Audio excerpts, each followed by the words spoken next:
Chapter 53. The wedding procession hastened their journey, and after walking for a while, they arrived at the main road that led to the Guizhuang house. Zhang Xiaolong looked at the sky and said, "It's still early and we're already halfway there. There shouldn't be a problem for us to rush back to the Guizhuang house. Let's rest for a while so that we can rush back in one go." Other than Zhang Xiaolong, Zhang Xiaohua, Lu Qian, and Lu Yeye, the rest of the group were all walking. Putting aside the fact that the sedan bearers were already exhausted from carrying people, the band members were also carrying a few kilograms of heavy instruments. They were also very tired from rushing all the way. When they heard the word rest, they immediately walked to the side of the road and sat down on the grass. They poured out water from their gourds or leather pouches to quench their thirst. The sedan was carefully carried by the sedan bearers to a big tree by the side of the road, and the sedan bearers walked away to rest. Zhang Xiaolong also dismounted and walked to the side of the sedan with Zhang Xiaohua. Zhang Xiaolong took 2 leather pouches from beside the stirrups and handed one to Zhang Xiaohua for him to drink. He held the other pouch in his hand and walked to the side of the sedan. He said to the person in the sedan, "Qian, you must be thirsty. Do you want to drink some water?" Lu Qian did not speak, but it was the bridesmaid Lu Yeye who spoke first. "Elder sister probably isn't thirsty. She's still reminiscing about the twin lotus flowers on one stalk. Why are you thinking about your bride? Isn't I still in this sedan? Why are you asking me if I'm thirsty?" Zhang Xiaolong and Lu Yeye had only met a few times and had heard from Lu Qian that this cousin of his had a straightforward personality. Now that he saw her mocking him, he did not mind and only said, "Isn't she the elder sister? You're the younger sister. Of course I should ask the elder first." Lu Yeye continued, "Oh, I didn't expect brother-in-law to be so quick-witted. Why didn't I see it before? TSK, elder sister's eyes are really sharp." Then she curled her lips and asked softly, "Elder sister, do you want to drink some water?" Lu Qian's head was still covered with a red veil as she said in a low voice, "I'm not too thirsty, but I still want to drink some to moisten my throat." "If you're thirsty, you can drink first." Lu Yeye said, "All right then, I'll drink it first. I've been busy with your matters since I woke up this morning. I haven't had a single drop of water. Just now, I've talked a lot with them in your room. My mouth is already dry. Wait for me to finish drinking it, then I'll give it to you." After saying that, Lu Yeye lifted the curtain of the bridal sedan chair and walked out. Zhang Xiaolong was standing beside the sedan.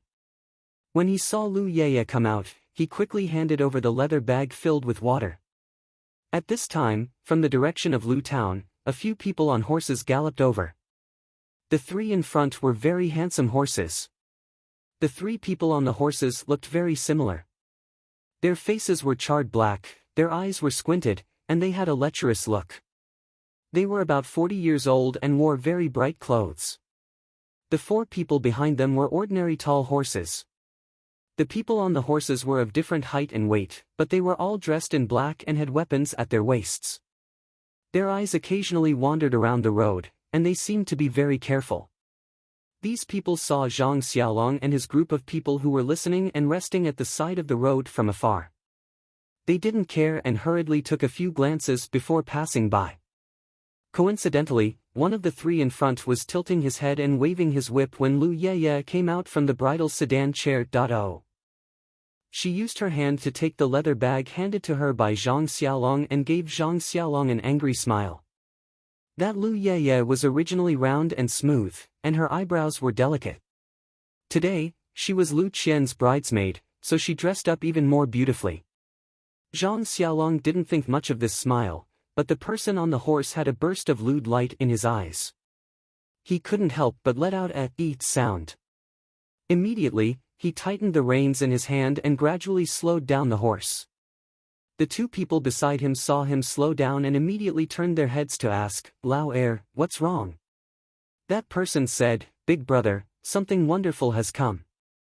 "What do you think of the woman beside the bridal sedan chair?" The boss looked up and couldn't help but smack his lips and say, "Tsk tisk, she's really not bad." Although she's not an outstanding beauty, she's still a pretty girl from a humble family. Another person followed up and said, Big brother, these past few days in Lu Town, you've been having a lot of fun. These words are used very well. That second brother said, Big brother, last year you found a beautiful woman in that Xian manor. You obtained both wealth and beauty and had a fat new year. I, your brother, have seen you make her the wife of your stronghold. My heart itches. Although this Lu Town girl is interesting, she's still a woman of romance. She won't last long. I think this woman isn't bad. Why don't you get her into the stronghold and let her be my concubine? The boss said, the deal before the new year was indeed a good deal. I thought it was his family who dug up the jewels from the mountain and we just took the jewels. Who knew that the woman in his family was so beautiful? How could I let her go?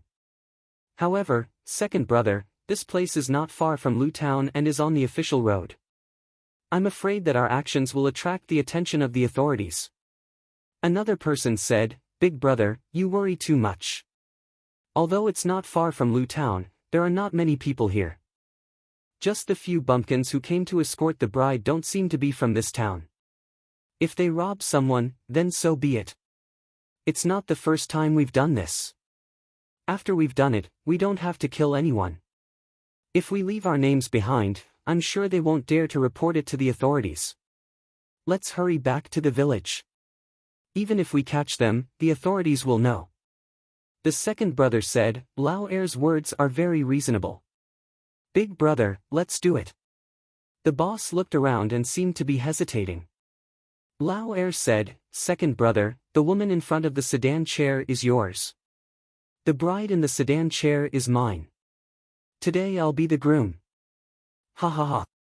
Lao Er said, Hee hee, the woman in the sedan chair still doesn't know whether she's fat or thin, beautiful or ugly. I'm not interested. This chick has soft skin and tender flesh. I think she suits me. Lao Er said, Second brother, you don't know this. If the bride isn't beautiful, why would she choose such a beautiful girl to be her bridesmaid? I think the bride must be more beautiful than her. Lao Er said, Lao Er is clever. However, if I didn't turn around and see it, how can you be the groom today? Tonight before you enter the room, you have to toast me 3 big bowls. Lao Er said with a sinister smile, Same to you. Let's go to the bridal chamber together. The 3 of them talked from afar and looked at the sedan chair from time to time. It seemed that they already had a plan in mind. The 4 people next to them didn't say anything. They surrounded the 3 of them in a circle as if they were used to it. Lao Er saw that the boss was still hesitating and said unhappily, Big brother, what's there to think about? We brothers don't have any fresh girls to serve us this new year. We can't compare to you. You have a beautiful woman in your bed. Lao Er saw that Lao Er was unhappy and Lao Er was eager to try. He laughed and said, Well said, who have we she chui 3 wolves been afraid of? Big brother has meat to eat. We can't let the brothers drink only soup. Let's go. Today we'll do a good job and let the brothers eat meat. Finished speaking, the 3 of them turned their horses around and rushed towards Zhang Xiaolong and the others. The other 4 people also came from the side. At this time, Zhang Xiaohua had finished drinking water and handed her leather bag to Lao Er. His ears were very sensitive. He heard the sound of horses galloping away and then turning back. He immediately looked up and saw 7 people rushing towards him. He became alert and quickly said to Zhang Xiaolong, Big brother, be careful. The group of people who just passed by are back. Is there something wrong? Zhang Xiaolong was just talking to Lu Qian and Lu Yeye. He didn't notice the horses passing by. Now that he heard Zhang Xiaohua's reminder, he immediately looked up and saw the Shi Chui 3 wolves looking at him with lustful eyes. He shouted in his heart, Not good. Why did I encounter such a thing again?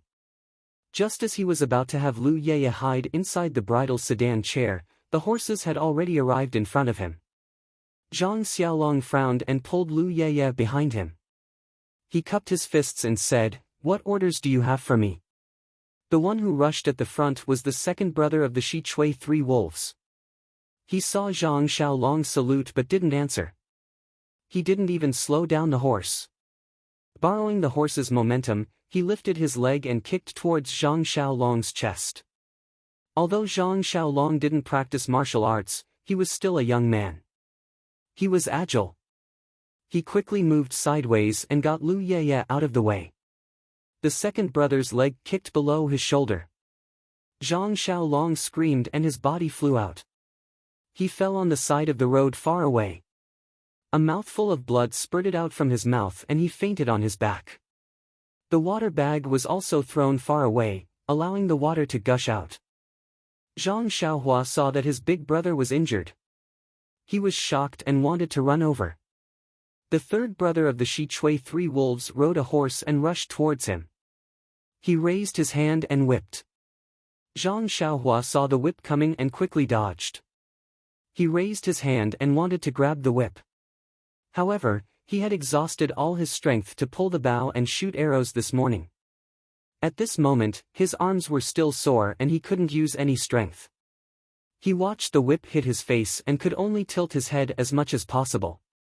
The whip fell on his shoulder. Zhang Xiaohua also screamed "ah" and fell to the ground. The whip on his body was burning hot and he couldn't help but cry. After the second brother and the third brother of the Shi Chui Three Wolves succeeded, they didn't stop.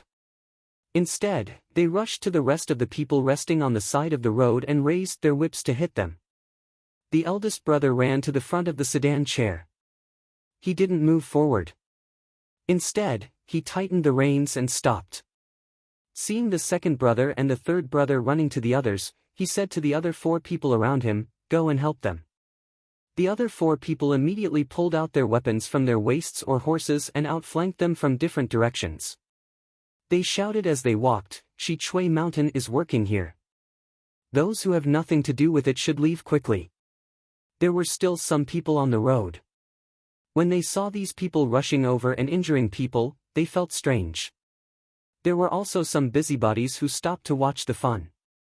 When they heard this, they immediately scattered like birds and animals and fled. The rest of the wedding procession was also very angry when they saw several people on horseback injuring the groom and the best man. They wanted to stand up and pick up the weapons in their hands to win with numbers. However, they didn't expect that the other party had knives and spears. Moreover, they were the bandits of Shi Chui Mountain. How could they still have the courage? They didn't have time to care about the others. They were all shouting "Mother" and "Father." They didn't even want to eat anymore. They threw away everything in their hands and fled in all directions. In the blink of an eye, there were no extra people on the busy road just now. There were only Zhang Xiaolong lying on the ground, Zhang Xiaohua struggling to get up, Lu Yeye who was panicking and didn't know what to do, and the people of Shi Chui Mountain who succeeded in their plot and were complacent. Chapter 54. When the people of Shitsui Mountain saw the wedding procession running away, they didn't chase after them. They knew that these villagers were timid and wouldn't come back for a while. If they didn't kill them, they wouldn't resist. When they had the courage to come back, they would have returned to Shitsui Mountain. Lu Qian, who was in the bridal sedan, didn't know what had happened. She heard Zhang Xiaolong's words after Lu Yeye went out, so she knew that someone was coming. Then she heard Zhang Xiaolong scream. She felt pain in her heart and wanted to get out of the bridal sedan. However, the custom in the countryside was that the bride couldn't take off the red veil before entering the bridal chamber, so she hesitated. Then she heard Zhang Xiaohua's scream and the shouts of the people of Shitsui Mountain. She immediately knew that something was wrong. She made up her mind, tore off the red veil, opened the curtain and walked out. What she saw was Lu Yeye's trembling shoulders and the head of Shitsui Mountain's lecherous and regretful eyes. At this time, Lu Qian, who had been nourished by the well water of the Zhang family, was not at the same level as Lu Yeye. Her skin was as smooth as jade, her eyebrows were beautiful, and her almond-shaped eyes were charming. If she was not very beautiful in the eyes of young ruffian Lu Zhen a few months ago, now she was a beauty. In particular, her temperament, which was changing, was even more fascinating. like a fairy in the human world. The head of Shitsui Mountain couldn't help but feel regretful. This flower was picked by his third brother, who probably wouldn't let go. It was rare for him to take advantage of her. What a pity. Lu Qian didn't pay attention to the head of Shitsui Mountain, nor did she comfort Lu Yeye. Instead, she ran to see Zhang Xiaolong, who had fainted. At this time, Zhang Xiaohua also stood up. She endured the burning pain in her body, clenched her teeth, and didn't let her tears fall. She walked step by step towards her eldest brother. At this time, Zhang Xiaohua had no other thoughts. The seed that had been brewing in her heart for a long time had bloomed. She had made up her mind that she would no longer live a life of being at the mercy of others. If she survived today, she would only choose one path in the future, which was to practice martial arts. She would use absolute force to protect herself, her family, and the people in the world who needed to be protected. She would no longer allow others to trample on her dignity and the happiness of her family. At this moment, our Xiaohua had transformed, matured, and found a goal in life. However, the crisis was not over yet, but Zhang Xiaohua no longer cared about this. He knew that no matter how tragic the ending was, time would always pass and the end would come. He would face it bravely even if he lost his life. The people of Shitsui Mountain naturally didn't know that they had added fuel to the fire to promote the development of the martial arts world. At this time, they were arrogantly riding back, ready to snatch the fat meat in their mouths. Lu Qian ran in front of Zhang Xiaolong and knelt down. She looked at his blood-stained chest with heartache. She carefully picked up his head and placed it on her chest. She used her nails to pinch Zhang Xiaolong's philtrum. Lu Qian did not cry. She knew her situation. Any helpless action would only make the villain more arrogant. Perhaps her fate had been determined. She also had to say goodbye to her lover. When Zhang Xiaohua staggered to Zhang Xiaolong had slightly opened his eyes. He looked at his bride helplessly and was extremely indignant in his heart. Although the other party hurt him without talking, he, who had woken up, naturally knew the other party's intention. However, how could he resist? He looked around with difficulty. By the side of the road, there were only things left on the ground. There was not a single person. He sighed inwardly. The shoulder of the hand that had just recovered was dislocated by a kick. He could not move it. He used his other hand to hold the hand that was pinching his philtrum. He did not say anything. The two of them looked at each other. There was only deep love and endless resentment. Zhang Xiaohua looked at his beloved elder brother and his favorite sister-in-law. Such a scene made his heart ache. Lu Yeye, who was beside the sedan chair, saw Zhang Xiaolong wake up and quickly ran over. It seemed that it was safer here. The boss of Shitsui Mountain did not stop them and slowly rode his horse over. The other people also drove their horses and slowly surrounded them. The third brother of Shitsui Mountain waved the horsewhip in his hand and stared at Lu Qian, who was wearing a wedding dress. He felt extremely refreshed. This trip was really worth it. He got such a beautiful woman without any effort. In the future, he would have unlimited happiness. The second brother of Shitsui Mountain stared at Lu Qian. His heart was full of jealousy. He secretly regretted letting the third brother get the upper hand. However, when he looked at Lu Yeye's pale face, he felt a little comforted. He stole a glance at the greedy look of the eldest brother and could not help but feel lucky. The bride was so beautiful. After returning to the mountain, he did not know who she would belong to. It was better for him not to get involved. When Lu Yeye saw that everyone was surrounding them, she could not help but hug her shoulders and asked with a trembling voice, what do you want to do?" The second brother of Shitsui Mountain said with a lewd smile, "We don't want to do anything. It's just that when we see this little brother being the groom today, our hearts are also itching. We want to be the groom and have a taste. How about it? Seeing your sister as the bride, do you also want to have a taste? Let's enter the bridal chamber together tonight." In fact, she already knew what the ending would be. At this time, when she heard the other party's affirmative answer, Lu Yeye was speechless. She just said in fear, you. Lu Qian's face was also as white as paper. She was very scared. But she held her lover's hand in her hand, so she did not tremble. Zhang Xiaolong said weakly, heroes, there are countless beauties in Lu town. How can my wife enter the eyes of heroes? If you can let us husband and wife go today, we will definitely go bankrupt and send all our property to Shitsui Mountain in the future. The third brother of Shitsui Mountain laughed and said, your wife's beauty is very good in our eyes. It's your blessing to take a fancy to her. If you know what's good for you and let her go with us, we can still spare your lives. Otherwise, all of your heads will be chopped off. You won't be able to marry a wife even if you want to. The second brother of Shitsui Mountain also laughed and said, you don't look like a son of a rich family. What gold and silver jewelry can tempt us? It's better to obediently give them away. At this time, from the distance of the main road, another person riding a horse rushed over. The people of Shitsui Mountain heard the sound of horse hooves from afar. They all looked up and saw that it was a person, so they did not care. Only the eldest brother frowned and said, why are you being so long-winded with them? Take them and leave. From time to time, there will be people passing by on the main road. Don't run into a large group of people. If they don't let go, chop off their heads. The second brother and the third brother heard this and their expressions turned cold. They immediately agreed and jumped off the horse. They each rushed to Lu Yeye and Lu Qian.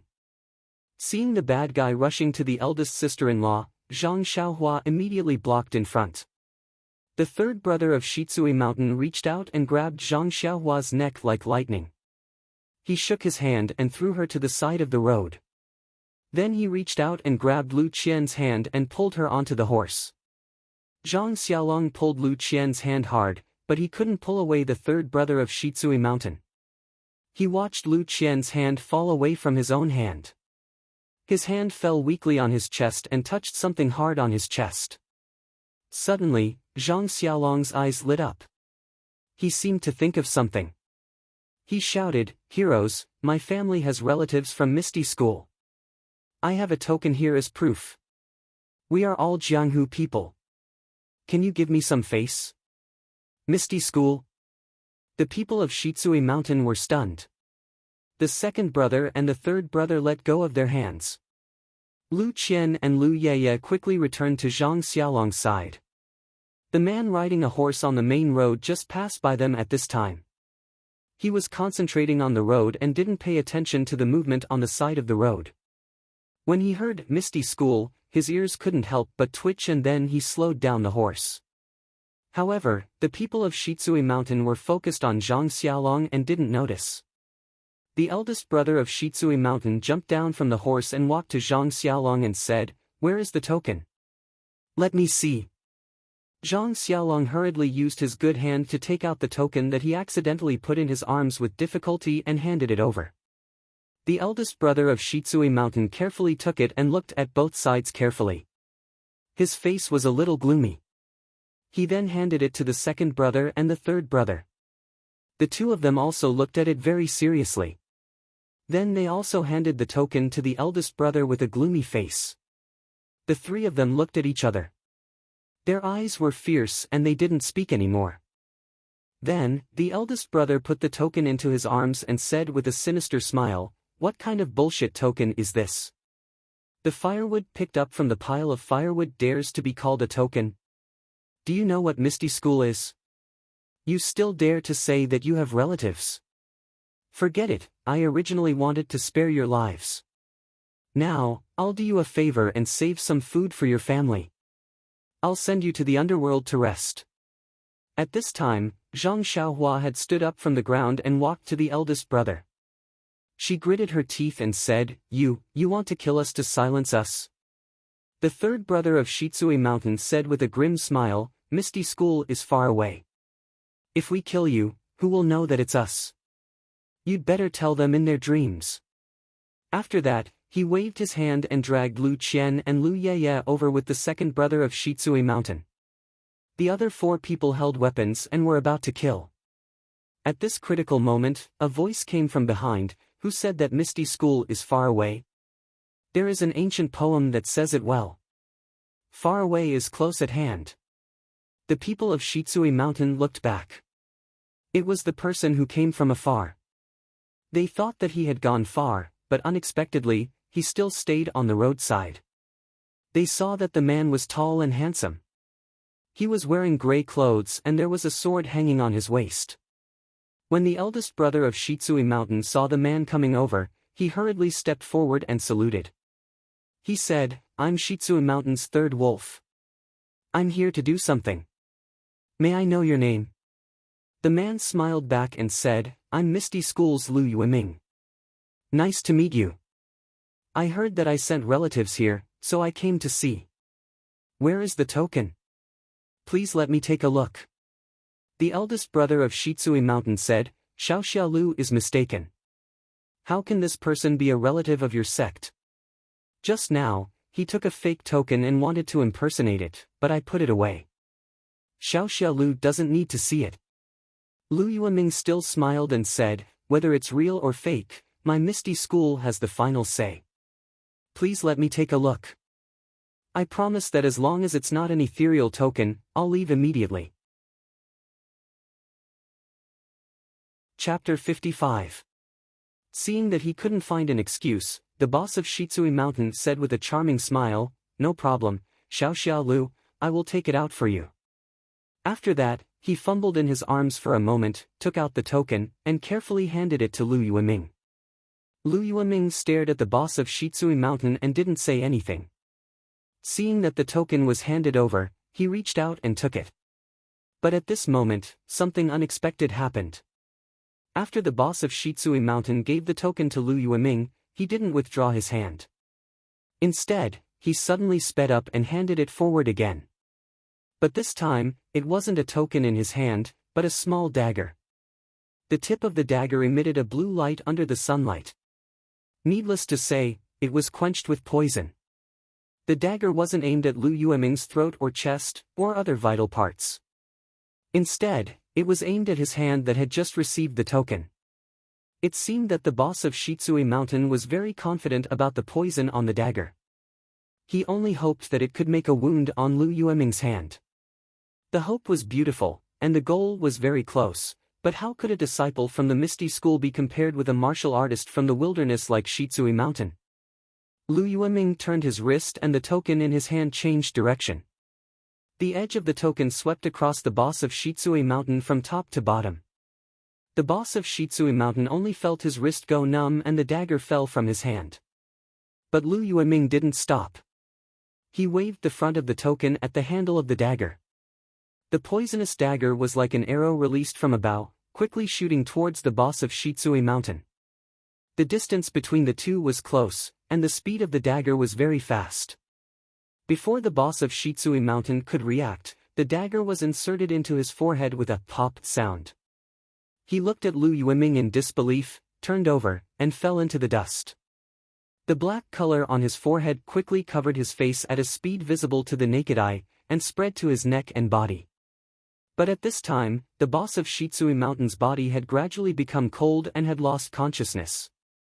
When Lu Yueming saw that the poison on the dagger was so strong, he couldn't help but feel a chill in his heart. Then he looked at the rest of the people. Things had developed to this point, so it didn't matter whether he looked at the token or not. In fact, as early as when the boss of Shitsui Mountain reached out to take out the token, the other two wolves also took the opportunity to take their weapons from the back of the horse. They were all padeos. Now that they saw that their boss was killed, they were furious. They shouted at the four guards beside them and rushed forward. Lu Yueming didn't panic when facing the attacks of the two men. He calmly used his body movement to fight. From time to time, he glanced at the other four people who were hesitating whether to attack or not. Those four people were the personal guards of their boss. They had always listened to their boss's orders. Now that they saw that their boss was dead and the opponent was so strong, they naturally wanted to retreat. However, the second and third leaders of the mountain stronghold were still alive. They also asked them to attack, so they hesitated. Lu Yueming saw that the four guards didn't have the intention to attack for the time being. He was overjoyed. Although it wasn't too difficult for him to fight against 7 people with his martial arts, if someone suddenly used the poison just now in the chaos, he would be very scared. Therefore, he no longer moved around. Instead, he pulled out his sword and used the tip of his sword to display the unique skill of the Misty Seven Swords. He strived to defeat the opponent in front of him in a short time. The unique skill of the Misty School was really extraordinary. In just a few moves, he forced the 2 wolves of Shitsui Mountain to the point that they couldn't fight back. When the 2 wolves of Shitsui Mountain saw that there were no helpers, they were exhausted and immediately shouted, "Why aren't you attacking? Otherwise, you will be served by the family rules of the mountain stronghold." When the 4 guards heard the family rules, they had no choice but to take their weapons and come forward to help. At this time, they heard Lu Yueming laugh and say, "It's too late to come now." After that, he tightened his sword and the tip of his sword raised the blade of the 2nd wolf of Shitsui Mountain. The long sword rushed forward and the tip of the sword went straight to the 2nd wolf's throat. When the 2nd wolf came to his senses and dodged, it was already too late. The tip of Lu Yueming's sword touched the throat of the 2nd wolf of Shitsui Mountain and then withdrew, leaving only a little red there. The 2nd wolf of Shitsui Mountain looked stunned and fell to the ground. When the 3rd wolf of Shitsui Mountain saw that Lu Yueming's swordsmanship was so exquisite, he couldn't help but feel a chill in his heart. He no longer moved forward and ran away. How could Lu Yueming let him escape? He displayed the misty steps and arrived behind him like a shadow. He raised his hand and stabbed the back of the 3rd wolf of Shitsui Mountain. The sword didn't pierce very deep, just right into the heart. Then, he withdrew his sword and the 3rd wolf also fell to the ground.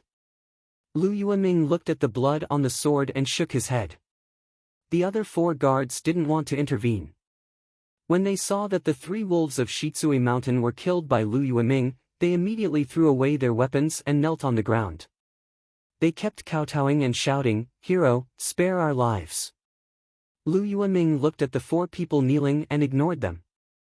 Instead, he walked to the front of Zhang Xiaolong and the others and stared at them for a while. Then, he took out the token from his arms and looked at it carefully. His brows wrinkled. Then he asked Zhang Xiaolong, "Which one of you is junior sister Shue's relative?" Zhang Xiaolong looked at Lu Yueming and said with difficulty, "Sorry, Xiao Lu, none of us is heroine Shue's relative." Lu Yueming's brows wrinkled deeper and asked in a cold voice, "Then where did you get this token?" Zhang Xiaohua saw that her brother was having difficulty speaking and Lu Qian and Lu Yeye were still in shock, so she said, "Hero Lu, it's like this." Then she told him in detail what happened in Lu Town during the New Year.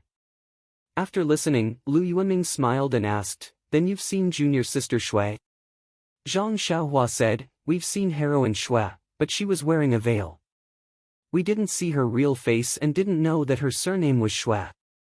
Lu Yueming nodded after listening. He knew about Wen Wenhai and Shui Qing's trip to Lu Town that day, but he didn't know about the episode with Zhang Xiaolong and the others.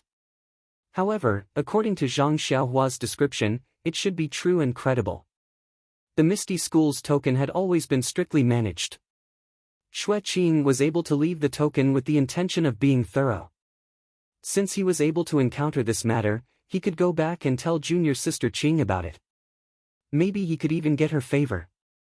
Thinking of this, he couldn't help but smile. Thinking of this, Lu Yueming walked forward and carefully examined Zhang Xiaolong's injuries. First, he reconnected his dislocated arm, then he took out some medicinal pills and let Zhang Xiaolong swallow them. The poor Zhang Xiaolong was injured the last time he saved Lu Qian. This time, before he could marry Lu Qian, he was gloriously injured again. Each injury was more serious than the last. This time, although he didn't injure his muscles and bones, the kick from the horse caused him serious internal injuries. He wouldn't be able to recover without resting for half a year. Of course, Lu Yueming didn't know about the well water, so he could only tell Zhang Xiaolong to rest well for half a year. After taking care of Zhang Xiaolong's matters, Lu Yueming turned his head and looked at the 4 guards kneeling at the side. He seemed to be thinking about how to deal with them. The 4 guards looked at Lu Yueming and knew that this was the moment to decide their fate. They immediately kowtowed again. Some of their foreheads even bled.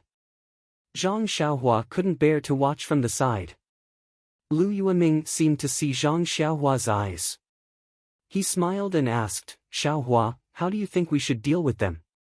Zhang Xiaohua saw Hero Lu ask him and his expression was a little uneasy. He whispered, "Since they didn't hurt us or anyone else, I think it's better to let them go." Lu Yueming looked at him with interest and said, "Are you pitiful because they are kowtowing?" Zhang Xiaohua blushed and said, "Yes, looking at them kneeling there and kowtowing non-stop, they are really very pitiful." Lu Yueming put away his smile and said, "Xiaohua, you have to remember. Pitiful people must have a hateful side. Just now, it wasn't that they didn't want to hurt people. First, their fort master didn't give the order to kill people. Second, this is the Great Tao. Killing people will cause a lot of trouble. They probably can't afford to provoke it. If the one being killed now wasn't their fort master but me, do you think they would be so pitiful?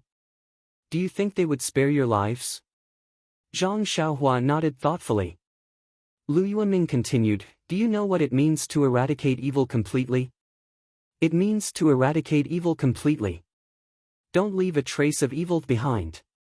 If I let them go today, they might come looking for trouble tomorrow.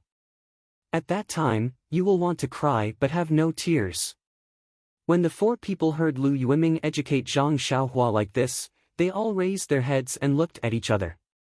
They immediately fled in all directions. How could they be in such a sorry state just now? Lu Yueming looked at Zhang Xiaohua's stunned expression and chuckled. He seemed to have been prepared. First, he picked up the padao of the two wolves of Shitsui Mountain. One in each hand, he pulled it out from the left and right. The padao was like a rainbow piercing through the sun. It pierced into the back of the two people. Pucci, the remaining force didn't decrease. It rushed forward and was firmly nailed into the ground. The moment Lu Yueming threw out the padao, he immediately used his lightness skill to chase after one of them. In the blink of an eye, he was behind that person. Lu Yueming stretched out his hand and stabbed his sword into the back of the person's heart. After pulling out the sword, he didn't check and immediately slanted to chase after the other person. The last guard seemed to have good lightness skill. By the time Lu Yueming chased after him, he was already dozens of feet away. Lu Yueming took a deep breath and sped up his pace. His body seemed to fly as he quickly floated towards that person. Not long after, he caught up behind him. That person seemed to have felt Lu Yueming's pursuit and shot a hidden weapon at him. Lu Yueming didn't dare to catch it. He used one foot to flip into the air and avoided the hidden weapon. Then, his body stretched out in the air and his sword pierced the top of that person's head. This place was very far away from Zhang Xiaolong and the others, but Zhang Xiaohua still clearly saw the moment the sword pierced the top of that guard's head. After Lu Yueming killed the last guard, he didn't stop. He turned around and returned to the original place. Looking at Zhang Xiaohua's stunned expression, he shook his head. He wiped the bloody sword on the clothes of the dead person and put it back into the scabbard. Lu Yueming walked in front of Zhang Xiaolong and the others who were also stunned. He handed over the Misty School token and said, "You should keep this token. It's hard to guarantee that it will be useful in the future." Chapter 56. Zhang Xiaolong hurriedly and carefully placed this thing that had saved his family's lives into his arms. Lu Yueming didn't wait for Zhang Xiaolong to speak and ordered, "You four ride the original horses and go quickly. Don't touch the things of these thieves. Leave the corpses and horses where they are. I heard that there are 3 leaders in Shitsui Mountain. It seems that they have been killed by me. It is estimated that Shitsui Mountain will scatter in the future. You don't have to worry about their revenge. In addition, you don't have to hide the fact that I saved you, but remember not to say my name or the name of Misty School. Do you understand?" Zhang Xiaolong didn't quite understand, but he nodded deeply. Then, the 4 of them rode on one horse and moved forward. Lu Yueming also jumped on the horse and was about to leave. But looking at the mess on the side of the road, he frowned and thought for a while. Then he jumped off the horse and put the 7 corpses on the remaining 7 horses. He loosened the reins and let the horses run on their own. Then he got on the horse again and galloped away. The road was quiet again. After the time it took to eat a meal, the people who were hiding nearby stealthily snuck over. Seeing that there were no bandits by the roadside, they tidied up the bridal sedan chairs and other things, thinking that the bride and groom had already been murdered. Feeling sorry for them and lucky for their own luck, they slowly returned to Guizhuang. In the small courtyard of Guizhuang House, since Zhang Xiaolong led the wedding procession out, the people in the family were busy. They not only greeted the neighbors in the village and asked them to sit down, but also prepared all the things needed for the wedding ceremony according to the countryside. Zhang Kai and Guo Sufei ran in and out almost without touching the ground. They kept muttering something and looked here and there, for fear of missing something. When the sun was high in the sky, the couple was slightly relieved and sat down tiredly. This poor family was so tired to marry a wife. Wouldn't the rich family be tired to death? But they forgot that they had special servants. How could they do it themselves?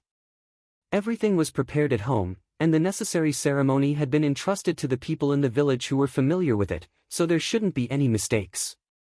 Seeing that it was still early, the two of them went to the head chef to get some food and hurried to fill their stomachs. After resting for a short while, Zhang Kai and Guo Sufei arrived at their grandmother's hut. Their grandmother had woken up early. Guo Sufei had made a new set of clothes for her mother a few days ago. She had just put it on today.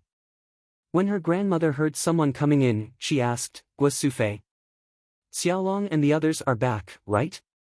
Guo Sufei smiled and said, "Mother, not yet, but I think it will be soon. Please come with us to the central room and wait." Grandma was also very happy and agreed repeatedly. The couple carefully supported their grandmother to the central room and sat down in the chair in the middle. His grandmother's health was extremely poor, and she was usually lying in bed. On Zhang Xiaolong's wedding day, he needed to kowtow to his parents and elders. Today, his grandmother forced herself to stay awake, waiting for her grandson and granddaughter-in-law to kowtow to her. Her lifelong wish was finally fulfilled. However, after sitting for a long time, they didn't hear the sound of firecrackers and musical instruments at the entrance of the village. Seeing that it was time, Zhang Kai and Guo Sufei couldn't help but feel anxious. Even their grandmother seemed to be unable to hold on. Just when everyone was guessing, suddenly, someone shouted, "Look, it's Lu Er, the Suona player. Why did he come back?" Sure enough, across the low courtyard wall of the Zhang family's courtyard, a person could be seen running here from a distance. Wasn't he one of the people in the wedding procession? Zhang Kai's heart couldn't help but tighten. He knew something was wrong and immediately rushed out of the central room. Before he reached the courtyard, he heard Lu Er's horse shout, "Not good, Xiaolong and his wife encountered the bandits of Shitsui Mountain." This sentence was like a ladle of water dripping into a pot of oil. The Zhang family's small courtyard immediately exploded.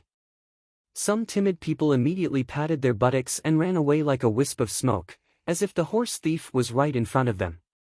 Most of the people were talking to each other. Some of their faces were obviously gloating, and some of them were regretful. It was not clear whether they were regretting Zhang Xiaolong or Lu Qian, but most of them were sympathetic. Before Zhang Kai rushed to the gate of the courtyard, he heard a cry behind him, "Mother!" Zhang Kai's heart thumped. He quickly turned back and ran to the central room. Sure enough, he saw his grandmother lying on the ground with a pale face. She had fainted. Guo Sufei was crying and rubbing her grandmother's chest in a hurry, trying to help her grandmother get the thick phlegm out of her throat. Zhang Kai also hurried forward and kept knocking on her grandmother's back. Fortunately, her throat squirmed for a while. She opened her mouth and spat out a mouthful of phlegm, followed by a mouthful of blood. She said, "Xiaolong," she was already on the verge of death. At this time, Guo Sufei had no time to think about Zhang Xiaolong. She cried and carried her mother to the bed in the small room with Zhang Kai and Zhang Xiaohu. The husband and wife had time to look at each other. They really didn't understand. How could a happy event turn into a funeral in a blink of an eye? The husband and wife looked at their grandmother whose face was pale gold. They felt like a knife was being twisted in their hearts. Zhang Xiaolong's life was uncertain, and their mother was going to go far away. What should they do? Zhang Kai left Guo Sufei to take care of her grandmother. He and Zhang Xiaohu then went to the central room. Some of the people in the courtyard had already left. Many people had also entered the central room and were listening to Lu Er. Seeing Zhang Kai come in, Lu Er started talking from the beginning. This Lu Er's mouth was also very nimble. He actually described Zhang Xiaolong and Zhang Xiaohua's archery to how they solved the difficult problem vividly. He also remembered Zhang Xiaolong's poem without missing a word. Hearing this, the people praised Zhang Kai for having two good sons. At the same time, they also felt sorry. These two good children were probably in danger now. Zhang Kai was even more distressed when he heard this. He was anxious to know what happened when they encountered the bandits, but Lu Er's description was so detailed that he wished he could tear his mouth open and dig out the last words. When Lu Er said, "Four fiendish bandits with weapons in their hands chased us away," he stopped talking. Everybody was startled and asked, "And then?" Lu Er said innocently, "No, I don't know where they went. But I was worried about Brother Zhang, so I quickly came to report." Zhang Kai seemed to be grasping at a life-saving straw. He asked, "Then, you didn't see how the bandits dealt with Xiaolong and the others?" Lu Er said, "No, the bandits drove us away. Xiaolong and Xiaohua, as well as the two girls in the sedan, stayed behind." Zhang Kai felt lucky and said, "Xiaolong and the others might not be dead yet." Everyone nodded in agreement. But they were thinking the same thing as Zhang Kai. The bandits had left them behind, so the chances of them surviving were not high. Even if they could survive, the delicate bride and bridesmaids would have been eaten by the wolves. No matter what, the Zhang family's wedding today would be ruined. Sigh, good people don't have good karma. The Zhang family's good deeds usually turned into good karma, but in the end, they didn't have any good karma. Fate really made fools of people. When Zhang Xiaohu heard this, he couldn't sit still. He said, "Father, I'll go take a look now. What happened to big brother and third brother?" When he finished speaking, he was about to leave. Before Zhang Kai could say anything, everyone immediately pulled him back and said, "Lao Er, you're the only male in the family right now.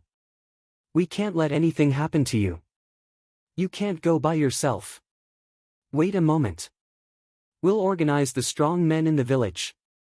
It won't be too late to go after we get weapons." Thus, everyone in the courtyard quickly went out and mobilized the young laborers of the Guozhuang house. They held hoes and other tools in their hands and prepared to go to the place where the incident happened to see what happened.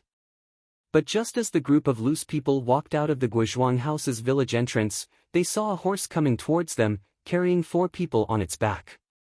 A sharp-eyed person immediately recognized them and shouted loudly, "It's Zhang Xiaolong and Zhang Xiaohua. Ah, they're back. They're still alive." Everyone cheered and rushed over. Zhang Xiaohu rushed at the front of the crowd. When everyone received Zhang Xiaolong and the others, they saw the tattered clothes on the 2 brothers and the blood on their bodies. A few people carefully carried Zhang Xiaolong down. Zhang Xiaohu also carried Zhang Xiaohua down from the horse. He looked at the marks on his shoulder with heartache. Lu Qian and Lu Yeye didn't get down from the horse. They were still in shock and their legs were still weak. They couldn't walk. Some people led the horses forward slowly. Some people with fast legs had already run back to report to the Zhang family. Before the crowd reached the center of the village, Zhang Kai and Guo Sufei, who had received the news, had already rushed over. When they saw their sons and daughter-in-law were alive and well, they couldn't help but cry. They only used their hands to carefully touch their sons' wounds and said, "Good, good." It wasn't until they reached the entrance of the Zhang family's courtyard that Guo Sufei woke up from her dream. She said, "Xiaolong, Qian, come over and meet your grandmother." At this time, she didn't care whether Lu Qian could walk or not. She went forward to help her get down from the horse and helped her walk into her grandmother's house. Grandmother was already a little delirious at this time. When she heard that her grandson came back alive, she couldn't help but feel refreshed. There was a flush on her face. Her gray eyes seemed to be able to see her beloved grandson and granddaughter-in-law. She muttered, "Bow to heaven and earth, bow to heaven and earth." Hearing her mother's words, Guasufei also woke up. The custom in the village was that when a happy event met with a funeral of an elder, one had to step back. Grandmother didn't want to delay Zhang Xiaolong's wedding because of her departure. Therefore, Guasufei also gritted her teeth and hurriedly asked Zhang Kai to prepare for the wedding ceremony. Grandmother was also energized at this time. She insisted on going to the central room to accept the kneeling of her new daughter-in-law and grandson. Guasufei and Zhang Kai had no choice but to carry their mother to the central room. "Please collect, thank you." Chapter 57. The wedding ceremony of Zhang Xiaolong and Lu Qian was carried out in a hurry in the central room of the Zhang family's small courtyard. On the chair in the middle of the central room, Zhang Xiaolong's grandmother was reclining there with a flushed face. Zhang Kai and Guasufei were holding her arms on both sides. When Zhang Xiaolong and Lu Qian kowtowed to her, Zhang Xiaolong's grandmother smiled very brightly. However, the blush on her face was fading visibly. When the villagers who specialized in etiquette shouted, "The ceremony is over," the bride and groom enter the bridal chamber. Only then did the blush fade away. Zhang Xiaolong closed her eyes peacefully with a smile on her face. Guasufei and Zhang Kai felt that their hands were heavy. Guasufei immediately shouted sadly, "Mother." This was the second time today that she called her mother in the central room, and it was also the last time. At this time, Lu Qian did not care about the rules. She tore off the red veil and carried her grandmother's body back to the small house with Guasufei and Zhang Kai. In the courtyard, the people in the central room looked at each other. They did not know whether the Zhang family was going to hold a wedding or a funeral today. Only the acquaintances who knew the situation secretly wiped their tears. Zhang Xiaolong walked into the small house with the help of Zhang Xiaohu and Zhang Xiaohua. On the bed in the small house, Zhang Xiaolong's grandmother was lying there as if she was sleeping peacefully. Without the interference of the illness and the fear of disturbing her grandson's sleep, she was sleeping peacefully with a smile on her face. Zhang Xiaohua looked at his grandmother's face that had been engraved in his heart. It seemed that he did not feel sad, but his heart was empty, very empty. His mother's sorrowful cry came into his ears. He himself was very puzzled. He should be very sad, but why was he not? Was his grandmother really resting? No, definitely not. Zhang Xiaohua could not feel the life that he could feel a few days ago in his grandmother's body. His grandmother was really gone. She really left him. Zhang Xiaohua silently looked at her crying mother, father, and brothers.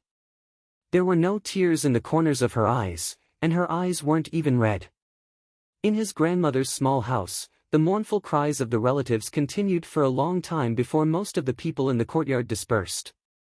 When Zhang Kai calmed himself down and came out, he looked at the villagers in the courtyard. He could only apologetically cup his hands and ask them to help him put away all the festive items and replace them with the black and white items used for the funeral. When they were done, the wedding procession that had escaped for their lives came back in scattered pieces. When they saw the funeral procession, they thought it was for Zhang Xiaolong and the others. When they heard the explanation, they knew the reason. The musical instruments in the village were used for both festive and funeral processions. When they saw the situation, they sympathized and hurriedly sent people to get the funeral clothes. They changed on the spot, ate some food, drank some water, and immediately played the funeral music. At this time, the people in the Zhang family also put on mourning clothes. Zhang Xiaolong was seriously injured and could only be bedridden again. It was just that pitiful Lu Qian. She had just married into the family and had to change into mourning clothes. She also had to wash and change her grandmother's clothes. It was really difficult for her. Zhang Kai looked at his busy daughter-in-law and his heart was full of guilt. When he was young, his parents died. He did not enjoy the happiness of a family reunion and married into the Guozhuang house. Guo Sufei's parents loved him like a son. After sending off his father-in-law and mother-in-law, he felt as if his heart was being cut by a knife. Thinking about the little things that happened in this small courtyard, his tears could not help but fall again. Xiaolong had the good fortune to marry Lu Qian. He hoped that when he left in the future, he would not find trouble for them. Grandmother's coffin and clothes were prepared early. Not long after, it was ready. Zhang Kai, Zhang Xiaohu, Guo Sufei, and Lu Qian put grandmother's body in the coffin together. They asked people to carry the coffin to the central room. The central room was not big. After the coffin was put in, there was almost no space left. According to the custom in the countryside, the coffin of the funeral had to be left at home for 7 days for the family and relatives to worship. After this time, the lid could be nailed and the coffin could be placed in a place. Funerals were not as good as happy events. There were many things that the family did not care about. Zhang Kai and Guo Sufei went to the village patriarch and asked people to come and help. The Guozhuang house's family was also old. There were many people who came to help, so the funeral went smoothly. At night, the noise in the courtyard gradually faded. The swaying light in the central room pulled the shadow of the coffin, which kept swaying in front of Zhang Xiaohua. Zhang Xiaohua and the rest knelt in the small space beside the coffin. Guo Sufei kept sobbing and seemed to have used up all her strength. Lu Qian also knelt beside Guo Sufei and used her hands to support her, wiping her tears from time to time. Her grandmother treated her extremely well. Although they did not talk much, her grandmother would always reveal a kind smile whenever she saw her, which made her feel endless warmth. Although she was already mentally prepared, it was too unexpected for her grandmother to pass away during her wedding ceremony. Thinking about her short ceremony, Lu Qian did not want to blame this kind and considerate elder. Perhaps this was all fate? Lu Qian could also see the apology in Zhang Kai's eyes. She deeply felt the warmth of this family. However, this was the beginning of her marriage to the Zhang family. Would the future be a blessing or a curse? Was this a warning? In fact, looking at Guo Sufei's sad appearance and thinking about her grandmother, she felt that her life was worth living. She had many grandchildren and a harmonious family. Except for some poverty, everything was perfect. She did not know what she would be like when she was old.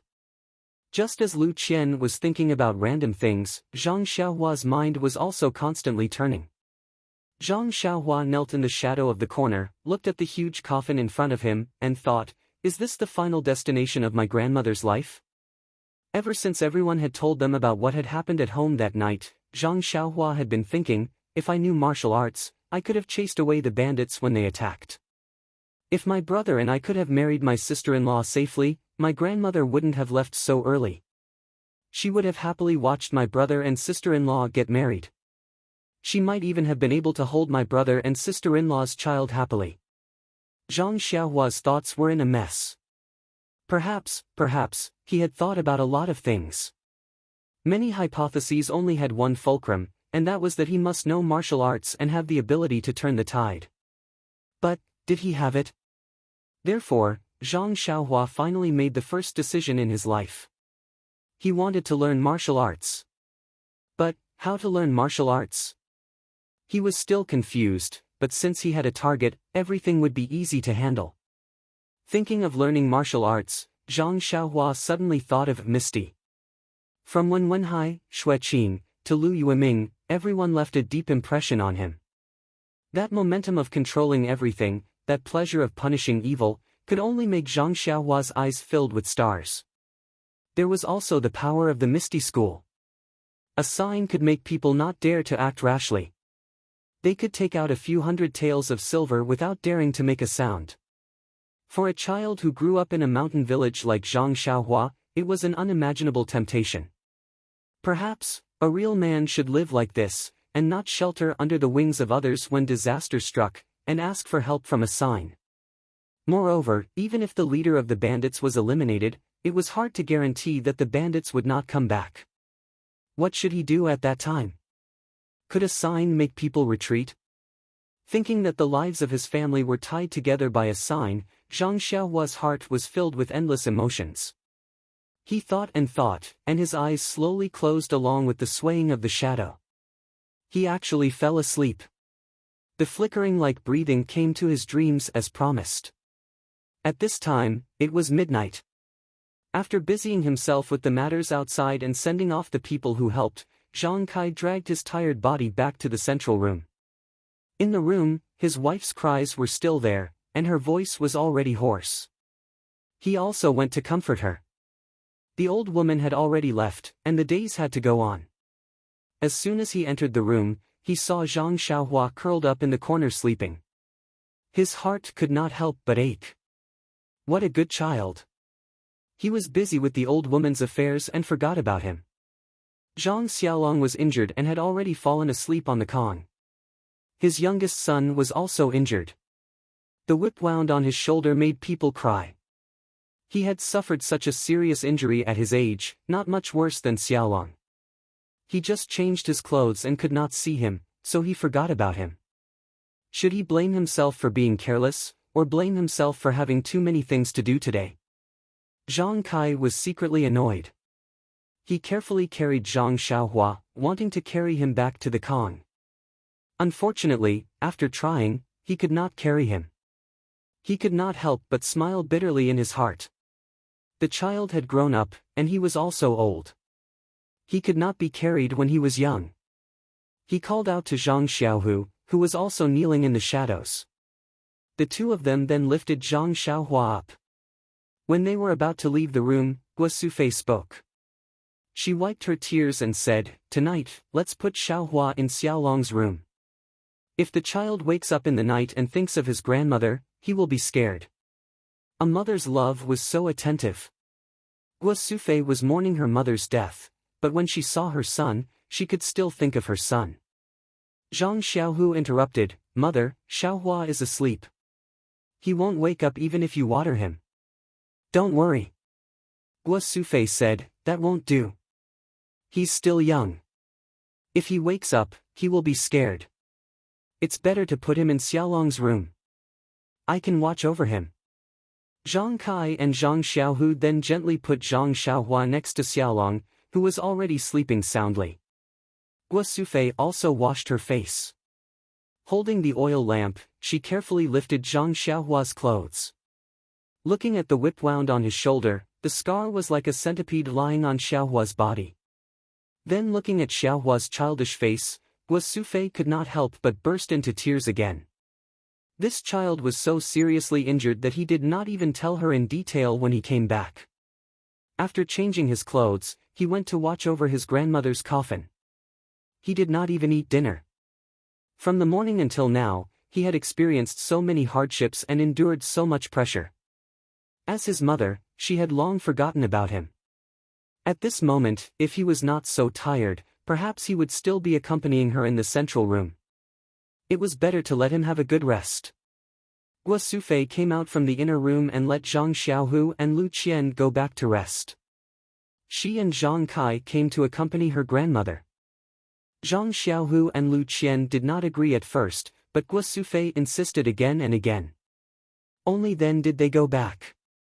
Zhang Xiaohu naturally slept in the inner room, so that he could take care of his two injured brothers at any time. Lu Qian, on the other hand, fell asleep as soon as she laid down on the Kong bed. Today's encounter was too bizarre. Please accept it. Thank you. In the works related, there is a prose of longing. Everyone, please enjoy it. Chapter 58.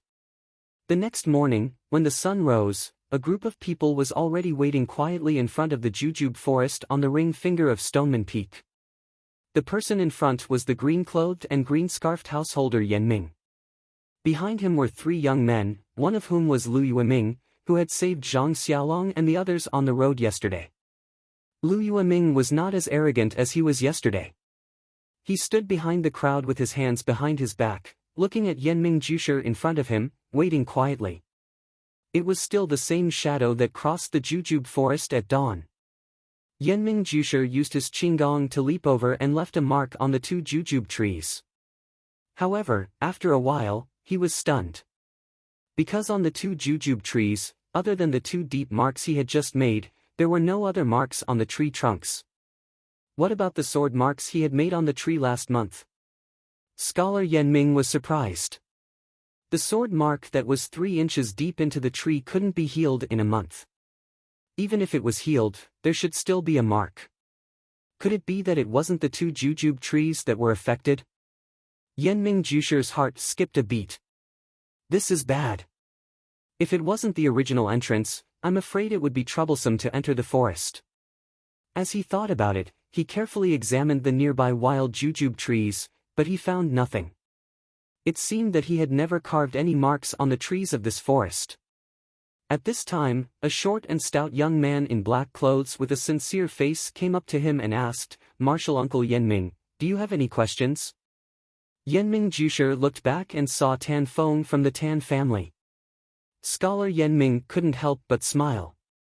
The people from the Tan family were all short, plump and honest. They looked very reassuring. It was really as if they were from the same family. He smiled and told Tan Feng the reason. When Tan Feng heard this, he said, "That's easy." Then, he said to a thin young man in white, who looked like a scholar, "Brother Zhang, why don't you come with me and see if there are any sword marks on the trees? Brother Lu and Martial Uncle Yenming, can you go over there and see if there are any sword marks?" The scholar was Zhang Zhaoyang from the 10,000 Swords Peak. His face was thin and his eyes were sharp. He didn't say much and only said, "Okay." He then turned around and walked to the other side. Tan Feng followed behind him, his eyes carefully looking at the jujube trees in the periphery. Lu Yueming was still looking at Yenming Jushi with a smile, waiting for his orders. Yenming Jushi didn't say much. After greeting him, he turned around and walked to the other side. Lu Yueming also quickly followed behind him. Yenming Jushi walked a few steps and then slowed down. He muttered in his heart. In fact, the sword mark from last time was in the vicinity. If he went any further, he definitely wouldn't find it. Was there a need to look all around the periphery of the sour date forest? Lu Yueming, who was behind him, seemed to understand his thoughts. He said from behind, "Uncle Yenming, is this where the mark you carved last time?" Yenming Jushi stopped in his tracks and turned around to say, "Yeah, I think there shouldn't be any further ahead." Lu Yueming continued, "Then Uncle Yenming will carefully look around here. How about this junior, go and take a look?" Yenming Jushi said with a smile, "The Misty School really is getting stronger with each generation. This sect leader is so lucky to have all the outstanding disciples under his tutelage. Okay, you go take a look. Be careful. I'll stay here." Lu Yueming also smiled and nodded. He continued to look around, leaving Yenming Jushi behind him. Leaving aside Yenming Jushi, who stayed in place and thought about what to do next, the other three looked from the beginning to the end of the sour date forest. Just as Yenming Jushi expected, they didn't find anything. Everyone couldn't help but fall silent. The premise of their previous discussion was to enter from the original entrance. Since the entrance was different from before, then the steps of their discussion were obviously invalid. What should they do? The three of them stood quietly, thinking while waiting for Yenming Jushi's instructions.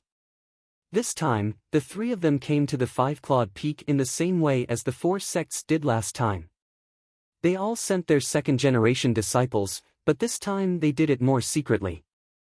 As early as the leaders of the four sects returned from Mount Wudong, they frequently sent different disciples to different places to deal with affairs. They were afraid that the spies of other sects would figure out their details. These three people were just one of the operations. Only a moment before they set off, the leaders of the four sects told them the goal of this operation and secretly told them everything they should pay attention to. After they left, there were still many disciples sent out continuously. Even many of the core figures in the four sects didn't know who was carrying out what task. Therefore, these three people could hide from the spies of other sects and smoothly arrive here. The disciples who could be sent to participate in this matter were, of course, the leaders of the four sects. After knowing the preciousness of the secret plane, the four sects would not take it lightly. Moreover, these three people had all taken the secret pills of the four sects. Their profound skills were also quite powerful in Jianghu. Otherwise, Lu Yueming alone could easily deal with the 7 people of Shizue Mountain yesterday. If it were Wen Wenhai in Shueqing a month ago, it would not be so easy. Although they had made a mistake in their operation, the 3 of them were all people with calm personalities. Even Tan Feng, who appeared to be a little boorish, remained silent and focused, quietly waiting for Scholar Yenming's orders. Scholar Yenming pondered for a long time and said, since the entrance is no longer the same as before, it might not necessarily be unsafe. However, we can't just follow what we've said before and enter the forest according to the chant we used last time. Perhaps there will be a new chant this time. You all should bring your own skins. I'm sure your teachers have already told you how to use them. Now, let's see if the chant is the same. When everyone heard this, they took out their skins from their arms, cut their fingers with a knife, and wiped the blood on it. However, this time everyone, including Yenming Jusher, was even more stunned. The place where the chant was originally displayed was now blank. The others didn't feel anything, but Yenming Jusher immediately broke out in a cold sweat. Even though his martial arts had greatly improved, he couldn't help but be on guard. He turned his head and looked around vigilantly. This was too strange. Yenming Jusher, who had originally been ambitious and wanted to go in and reap a harvest, was now unwilling to go in no matter what. He had roamed the Jianghu for so many years and had never heard of words written on skins disappearing. This thing had already exceeded Yenming Jusher's scope of understanding. He was timid and cautious, but as a veteran of the Jianghu, he immediately determined that this was a minefield. They couldn't take half a step forward. The best way was to obediently wait until the 15th of the first month of the next year and try their luck again. However, Yenming Jusher didn't show any signs of fear. He still said casually, since the chant isn't here, there must be 2 reasons. The first is that this time is the same as last time. The second is that the chant hasn't appeared yet because the time isn't right. Speaking up to this point, he didn't quite believe his own 2 explanations. If it was the same as last time, then the chant should have appeared just like last time. But what if the time wasn't right? In this world, there really weren't any words that could be related to the time and only appear when the time was right. This was too inconceivable. In short, no matter what the reason was, Yenming Jusher said, we don't have the chant right now. We can't guarantee that the chant we used last time can be used now. In view of this situation, I don't recommend that everyone enter the forest. What do you guys think? The 3 people in front of Yenming Jusher, although their martial arts weren't as good as his, and their seniority wasn't as high as his, they still represented their respective schools. Yenming Jusher still looked at them very patiently, waiting for their answers. Lu Yueming's eyes turned, but he didn't speak. In fact, before coming here, Peng had already explained that although the matter of the secret plane was very important, the Misty School's current strength was enough. Expanding their territory was the most important thing. Of course, it would be good to be able to enter the secret plane and obtain precious herbs. Even if they couldn't enter, they had to first keep this secret and leave it for next year. Therefore, Lu Yueming already had a plan in mind. Seeing that Yenming Jusher seemed to have the same thoughts as him, he didn't say much. Tan Feng of the Tan family frowned. Previously, the head of the family had said that safety and confidentiality were first. It didn't matter if they didn't enter the secret plane. However, he was very curious. He really wanted to see what kind of place could grow 100-year-old herbs. He waited for a long time, then raised his head and said, when the head of the family came, he already said that everything here will be arranged by Martial Uncle Yenming. I have no objections. Yenming Jusher nodded, then looked at Lu Yueming. Lu Yueming naturally also agreed. Finally, he looked at Zhang Xiaoyang of the Wanjian Peak. Zhang Xiaoyang didn't frown and think like Tan Feng. His face was calm, his eyes looking at the Swanjijub forest as if it was a small forest where he played as a child.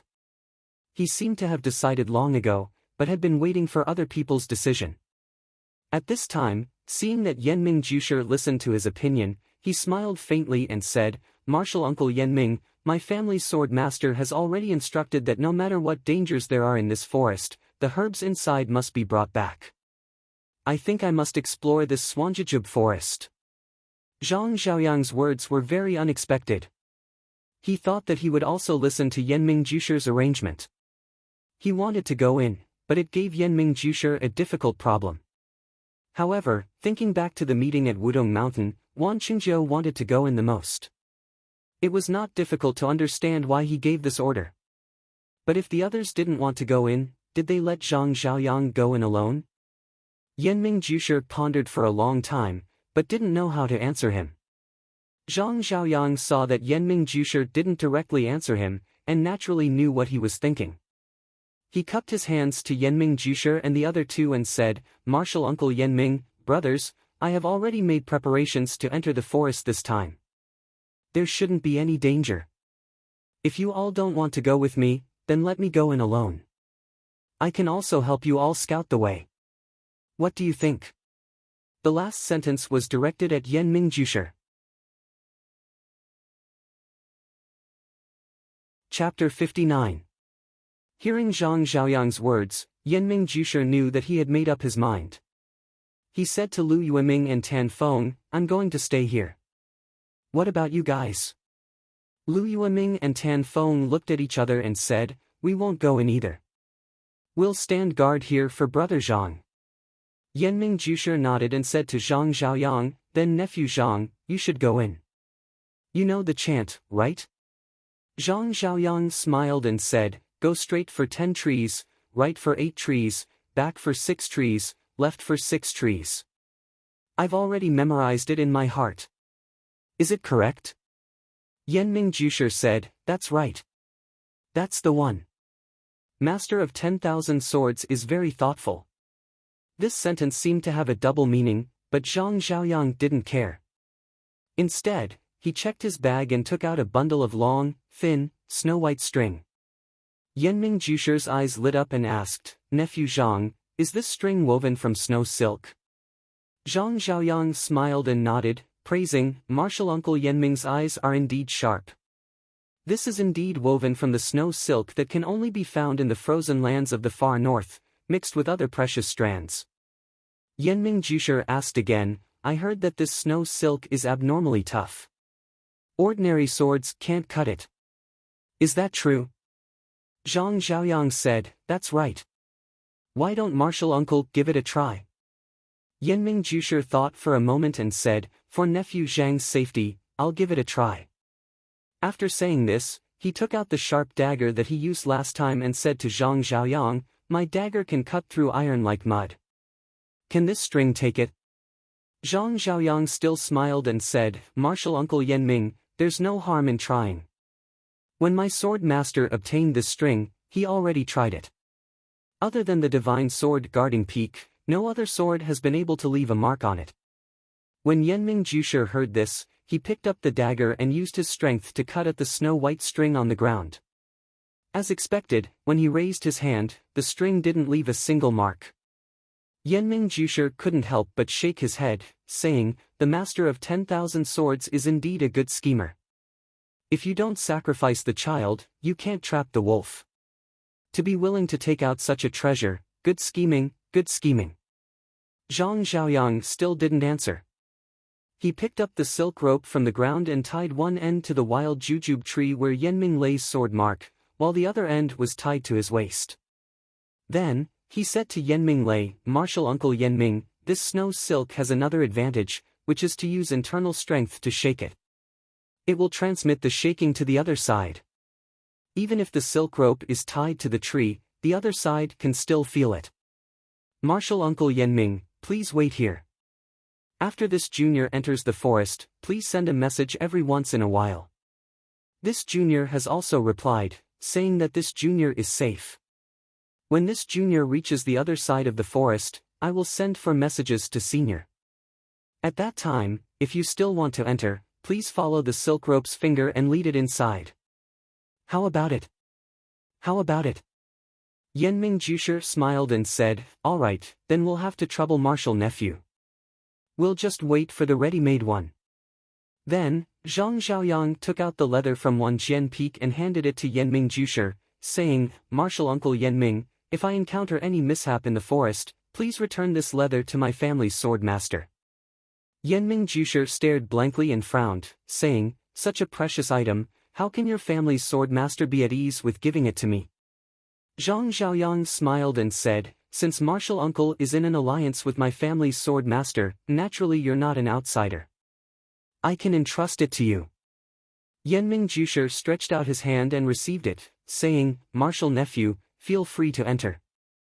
When we meet in the secret area, I'll immediately return it to you." Zhang Xiaoyang said gratefully, "Thank you Martial Uncle, I'll enter now." After he finished speaking, Zhang Xiaoyang pulled out his long sword and was about to enter the forest with his head held high. Suddenly, Yanming Jusher stopped him and asked, "How long is this silk rope of yours? I remember that it takes a long time to enter the forest, at least 4 or 5 miles.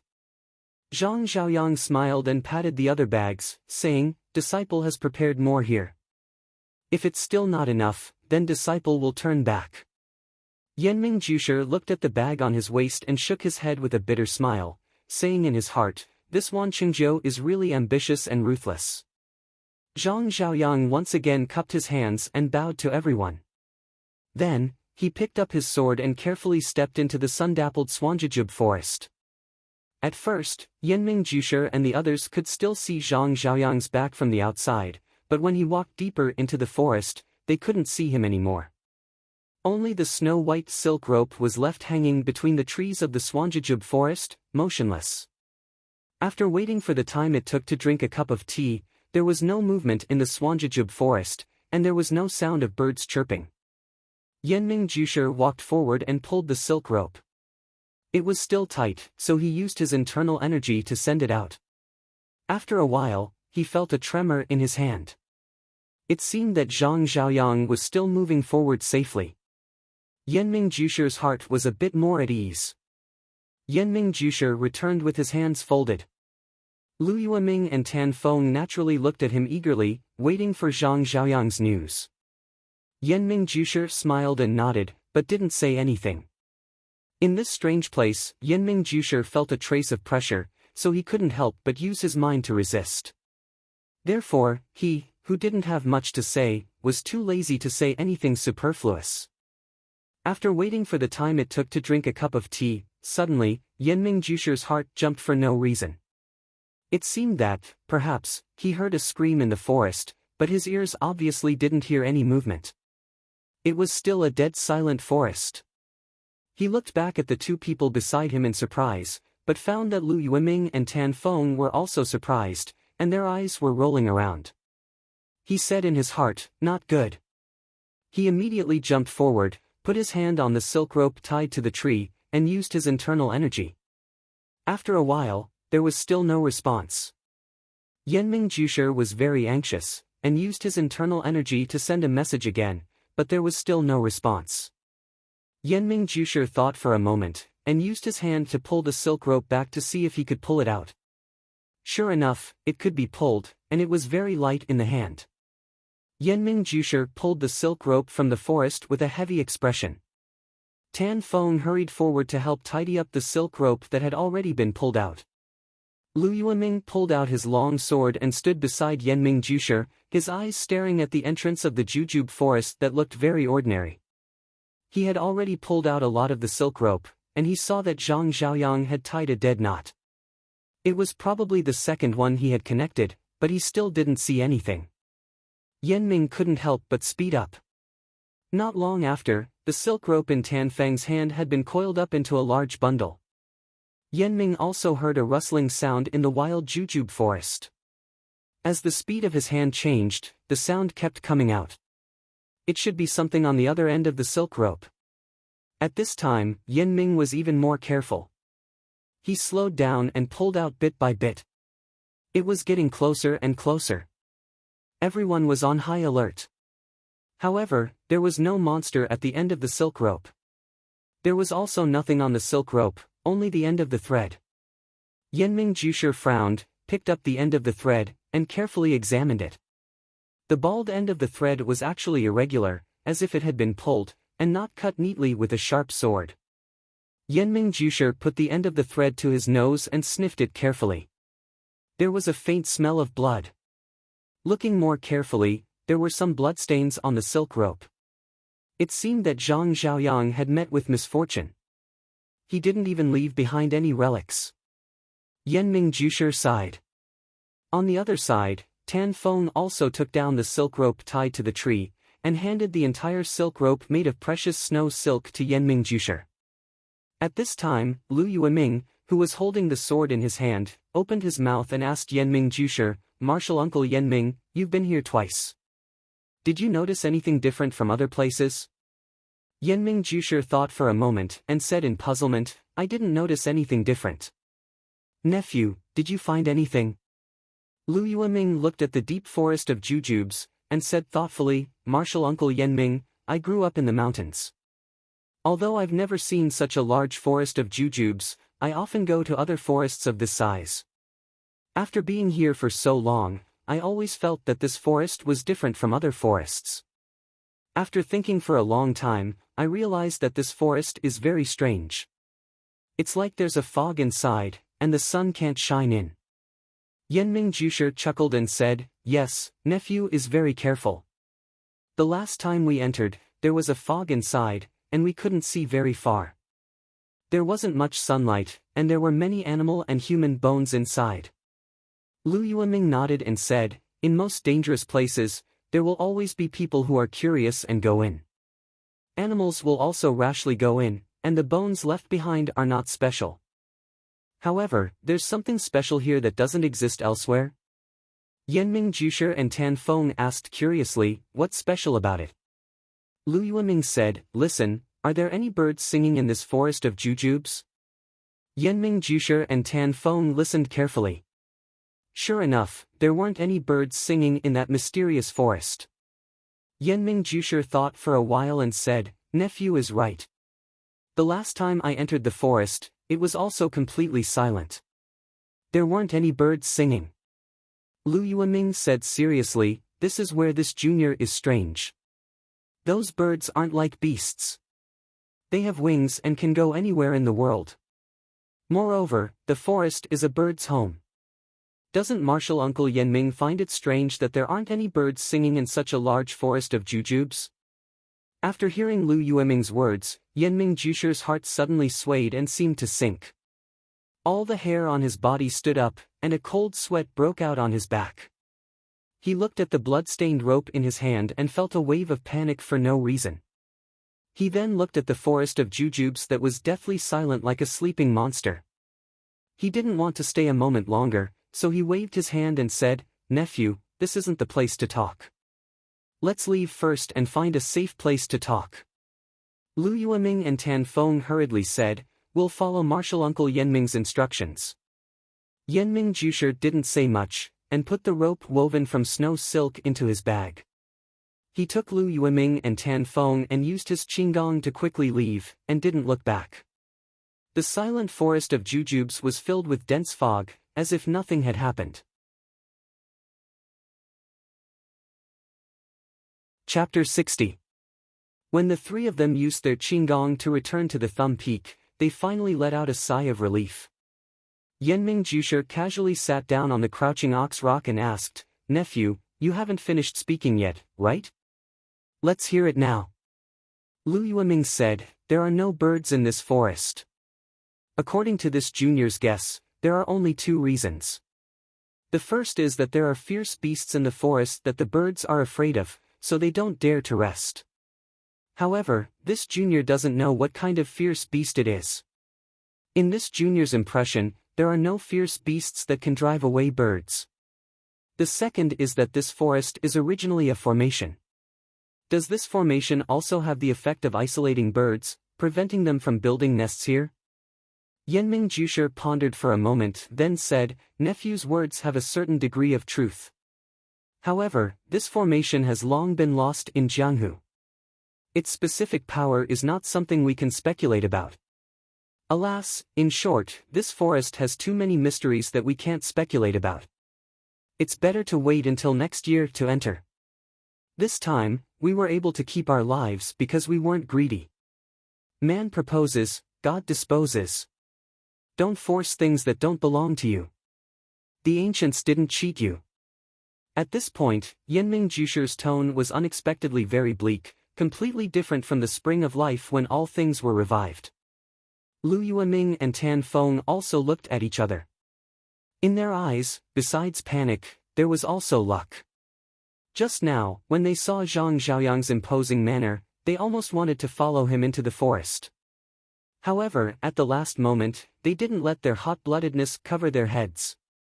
Now that they thought about it, they were really lucky. However, the sect had a death order. These 4 hides definitely couldn't all fall into Yenming Jushi's hands. This was also the key reason why the 2 of them didn't choose to enter. The 3 of them were silent for a moment. Yenming Jushi said, "This mission ends here. Although we didn't enter and lost a disciple of Myriad Swords Peak, our goal has been achieved. The 2 nephews can return to report. I still have to make a trip to Myriad Swords Peak to give Myriad Swords Master an explanation. You 2 can go first." When Lu Yueming and Tan Feng heard this, they didn't stay any longer. They first saluted Yenming Jushi, then the 2 of them cupped their fists at each other, chose different directions, and flew off in different directions. Yenming Jushi looked at the backs of the 2 people getting farther and farther away. He didn't know if they were going back directly or if they were going to do something else. Yenming Jushi didn't care anymore. He took out Wan Jianfeng's piece of leather and rubbed it for a moment. Then, he put it back and carefully hid it. He looked around for a moment and listened carefully. Then, he used his qing gong and slipped away. The crouching ox rock was still calm, waiting for the bustle of the next year.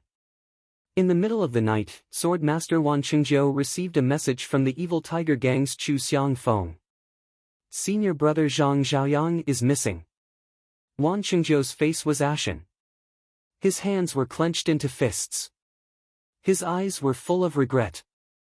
He didn't know if he regretted the fate of his disciple or that he didn't get the herbs in the secret plane. In the Zhang family's small courtyard, it was still solemn. People came and went with sad expressions. The Zhang family's reputation in Guizhuang House was very good. Grandmother had been warm-hearted all her life, so there were many people who came to pay their respects. The Zhang family's central room wasn't big. There wasn't much space for Zhang Kai and the others to kneel. The people who came took turns to see grandmother and then left in a hurry. Most of them didn't stay. On the day grandmother passed away, Lu Yeye was sent back to Baligo by a reliable person.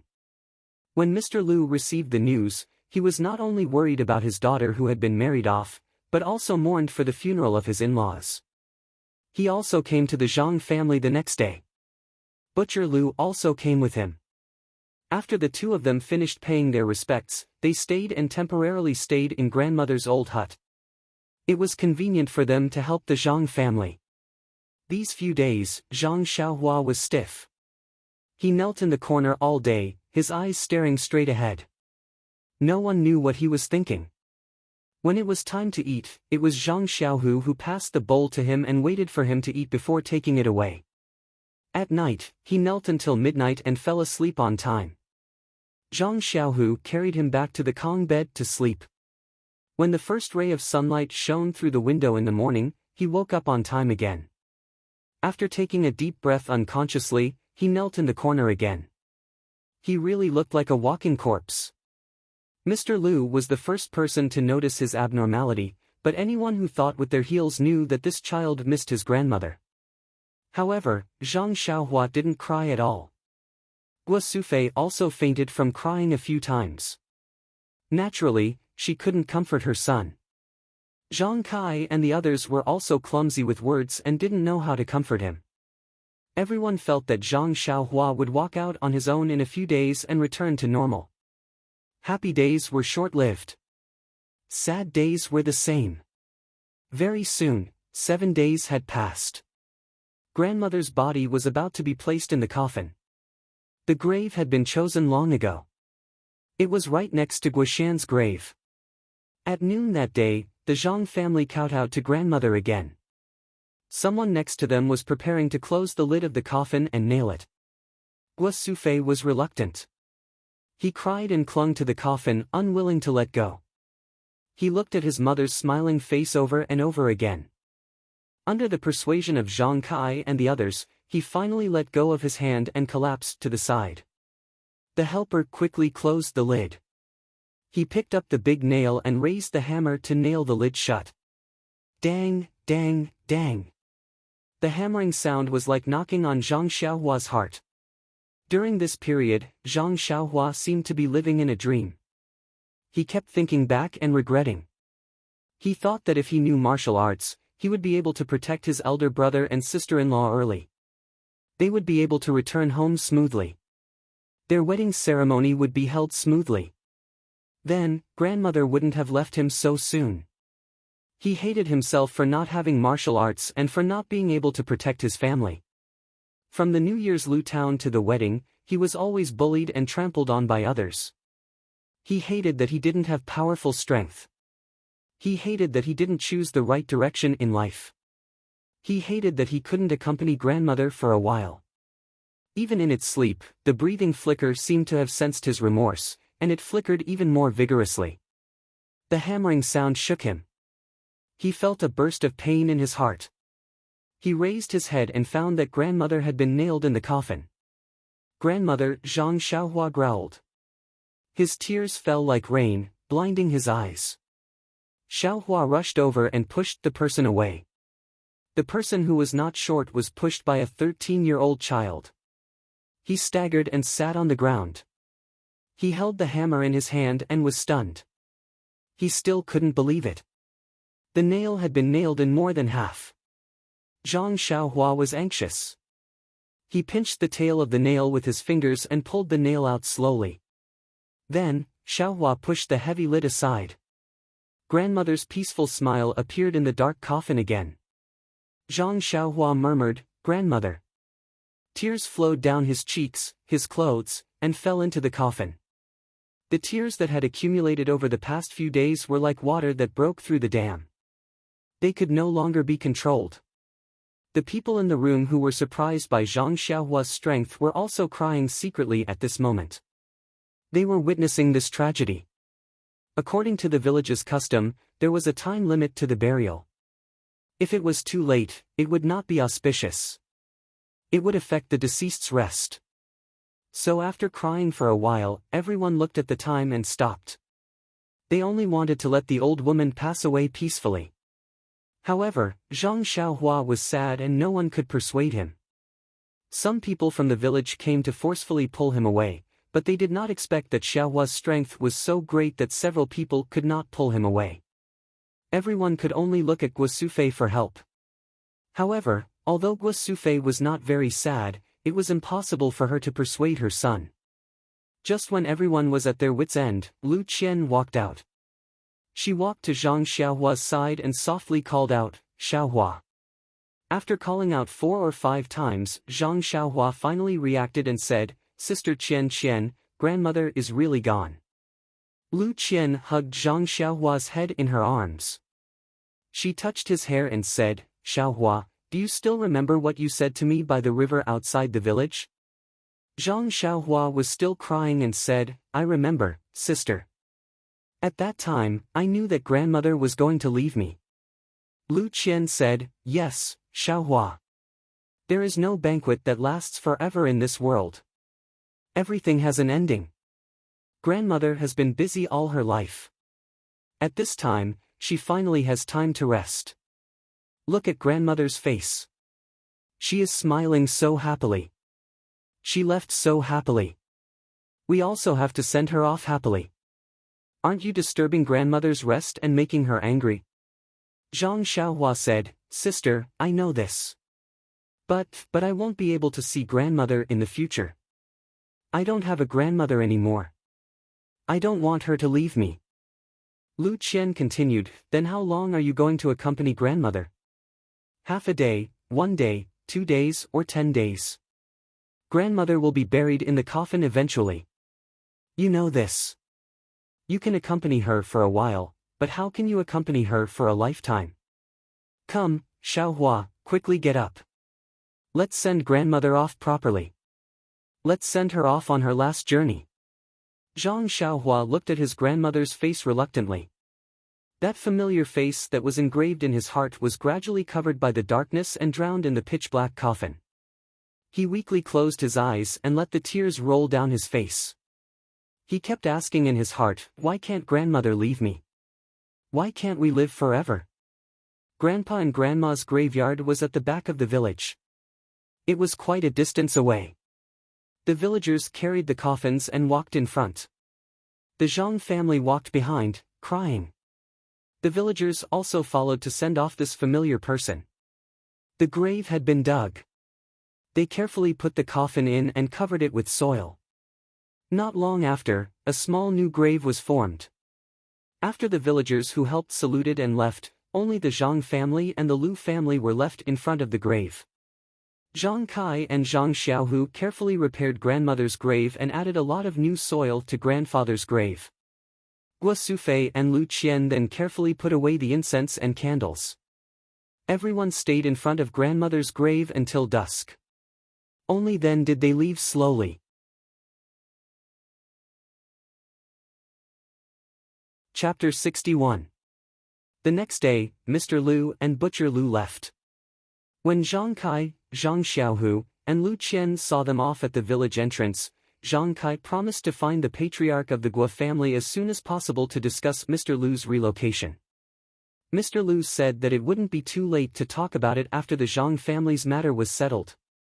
Only then did everyone part. The following days were very dull and lonely. Everyone was not used to life without their grandmother. From time to time, they would think of their grandmother and look at their grandmother's hut with tears in their eyes. Zhang Xiaohu and Zhang Xiaohua moved to their grandmother's hut. They were not afraid at night. Their grandmother had left, but there was her scent in the house. This scent only contained love and nostalgia. How could they be afraid? Zhang Xiaolong and Lu Qian lived next to the central room. It was originally used as a bridal chamber and had been renovated from the inside out. Now, Zhang Xiaolong was injured and could only lie in bed to be served by Lu Qian. It was already the beginning of March. The spring plowing of the Guozhuang house was already nearing its end. The Zhang family had delayed a lot of progress because of the wedding and funeral. Now, it was just the beginning. Zhang Xiaolong could not work, so the others could only work harder. Fortunately, Zhang Xiaohua's strength was not small now. Although it could not last long, it was more than enough to plow the fields. After turning over his small field, he rushed to help Zhang Kai and Zhang Xiaohu. In the end, the three of them worked on Zhang Xiaolong's field together. Guo Sufei and Lu Qian were also busy cooking, washing, and taking care of Zhang Xiaolong. Grief was slowly eroded by time in the busyness, leaving only deep thoughts in people's hearts. Perhaps the Misty School's medicine was effective, or perhaps the Zhang family's well water was magical. In short, Zhang Xiaolong's injuries healed rapidly, and his complexion improved day by day. When the spring plowing and planting were almost done, his injuries were almost healed. Fortunately, Zhang Xiaolong was injured and did not go to the veterinarian Old Lu. Otherwise, Old Lu would be amazed by his medical skills again. When all the seeds in the field were sown, the Zhang family finally heaved a sigh of relief. The busy days were a deliberate avoidance of sadness. Now that they were relaxed, they couldn't help but think a lot. From time to time, the family members would go to their grandmother's grave to take a look. Even their grandfather's grave was unusually clean and tidy. In fact, this person was also strange. Zhang Xiaohua's grandfather had passed away for many years. The Zhang family only took time to visit the grave during the annual sacrificial ceremony. They rarely thought of him. However, the sudden departure of Zhang Xiaohua's grandmother made the family members miss him dearly.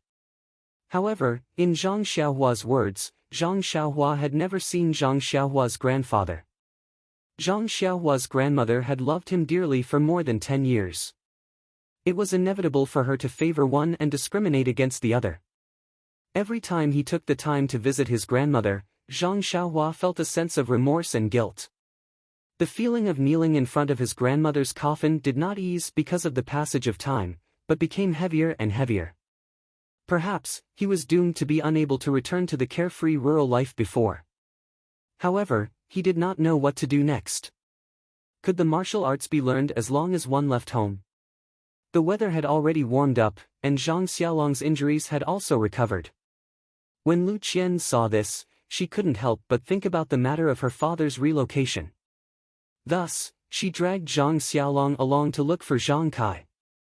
At this time, Zhang Kai remembered that he still owed his in-laws a thing. During this time, the family's affairs and the field's affairs were related to the survival of the family. He had to do his best, so he forgot about it. However, counting the days, it was not too late. So, he quickly prepared a gift and went to find the patriarch with Guo Sufei. It was a matter that was thought to be easy, but it became difficult.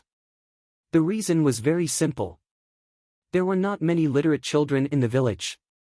People who came to teach children could not be found. The school and the clan had not been used in recent years, so the school was simply disbanded. The house of the school was also given to the people in the clan to live in. At this time, when Mr. Liu came, there was no place to settle him down, and there were no students to teach.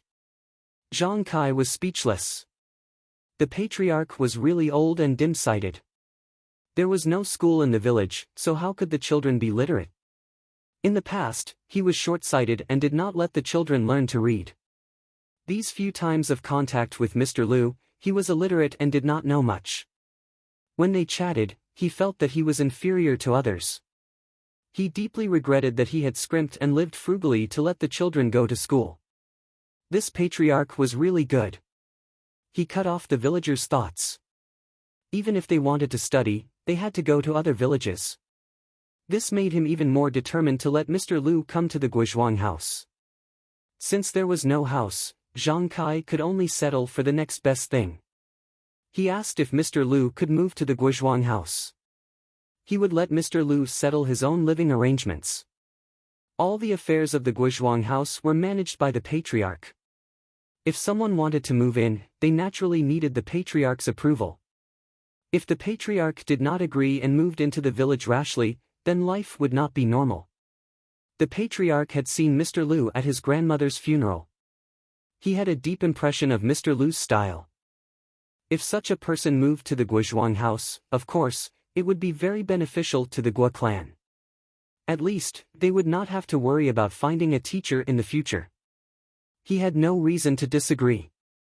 He even took the initiative to suggest that when Mr. Liu renovated the house, the clan would provide a certain amount of help. Zhang Kai thanked the patriarch on behalf of Mr. Liu and then took his leave. When he came back, he told Zhang Xiaolong and Lu Qian. The two of them were also very happy. In fact, they did not plan to use the schoolhouse. Although it was convenient and they could live there, after all, it was far away from the Zhang clan. They still had to listen to the clan's arrangements. It was very uncomfortable. If they were to build their own house, it would be hard, but it would be very convenient for them. Behind the Zhang clan's house was a small pond. On one side of the pond was a bamboo forest. On the other side, there was an open space. Usually, some rubbish and other things were thrown away. The ground was full of weeds. If they were to be tidied up, it would be just right to make a small courtyard. Next to the pond, after tidying up and planting lotus flowers and other things, one would be able to see the endless green of the lotus leaves in summer. The bamboo forest next to it was even more serene and elegant. Lu Qian was very satisfied with it. Lu Qian did not like it. However, it was all weeds now. If Lu Qian were to look at it, it would inevitably be slack. Therefore, the Zhang clan brothers worked together to clean it up first before letting Lu Qian decide.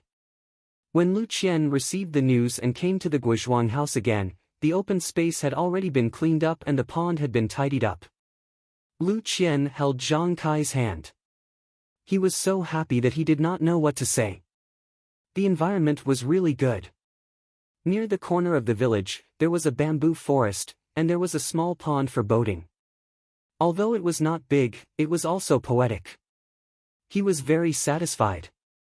After getting Lu Qian's approval, the Zhang clan naturally prepared to start work. Lu Qian paid for the materials needed to build the house. Of course, the Zhang clan contributed. The clan leader also found laborers in the village to help when they were free. The small courtyard and the house were built little by little. At this time, there was not much work in the field.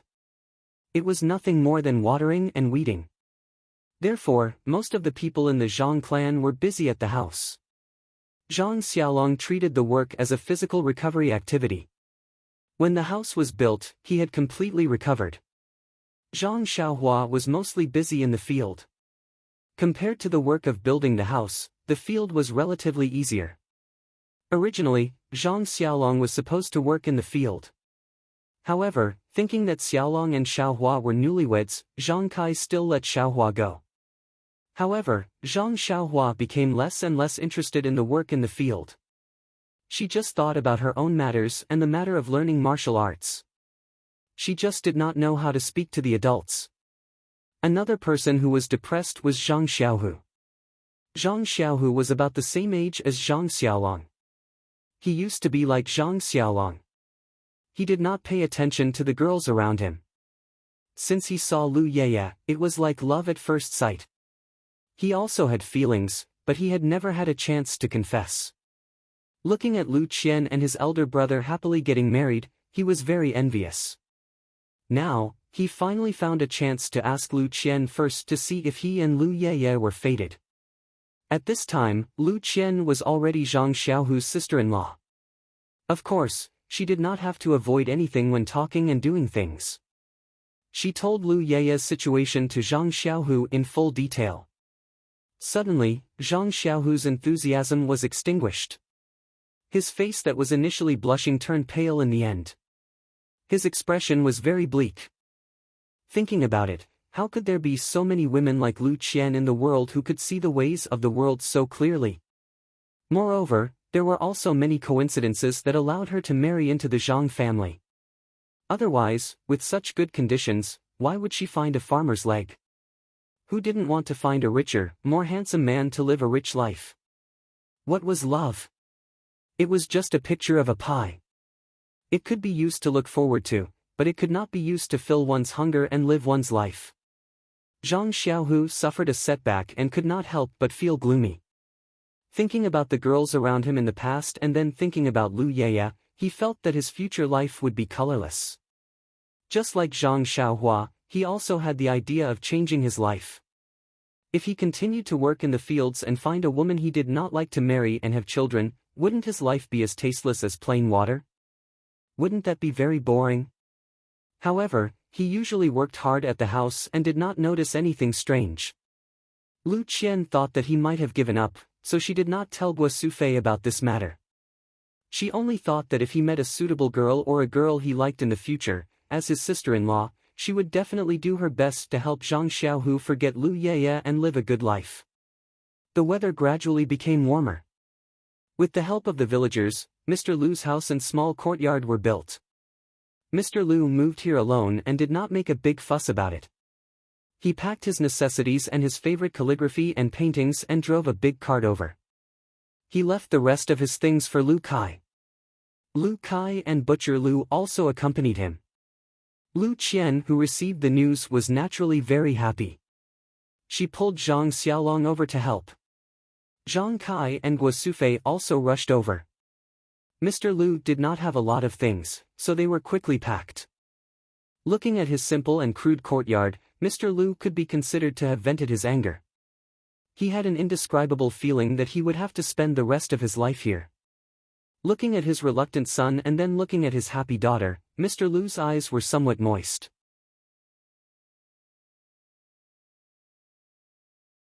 Chapter 62. Dinner was naturally eaten in Mr. Lu's small courtyard. Although the cutlery in the courtyard was not complete, it was still close to the Zhang family's residence.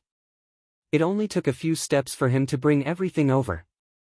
Guo Sufei was busy in Mr. Lu's kitchen. Looking at the small and exquisite room, she was very envious. As expected of a scholar, he was so particular about the place where he cooked.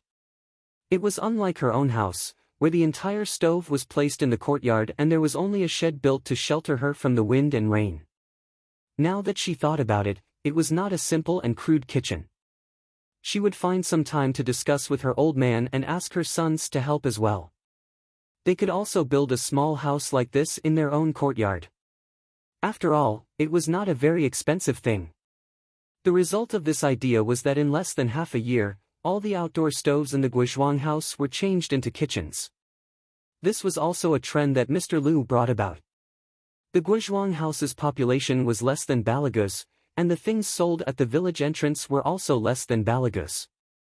Therefore, even if Mr. Liu wanted to use the first meal to reward everyone, he was powerless to do so. The dinner at night was still simple, but there were many people eating. Mr. Liu's spacious central room could not hold all of them. Fortunately, the weather was already hot, so everyone simply moved the tables and chairs outside. Farmers did not pay particular attention to eating without talking when eating. Everyone ate while chatting. Mr. Liu, Zhang Kai, and Lu Kai only took a small sip of wine.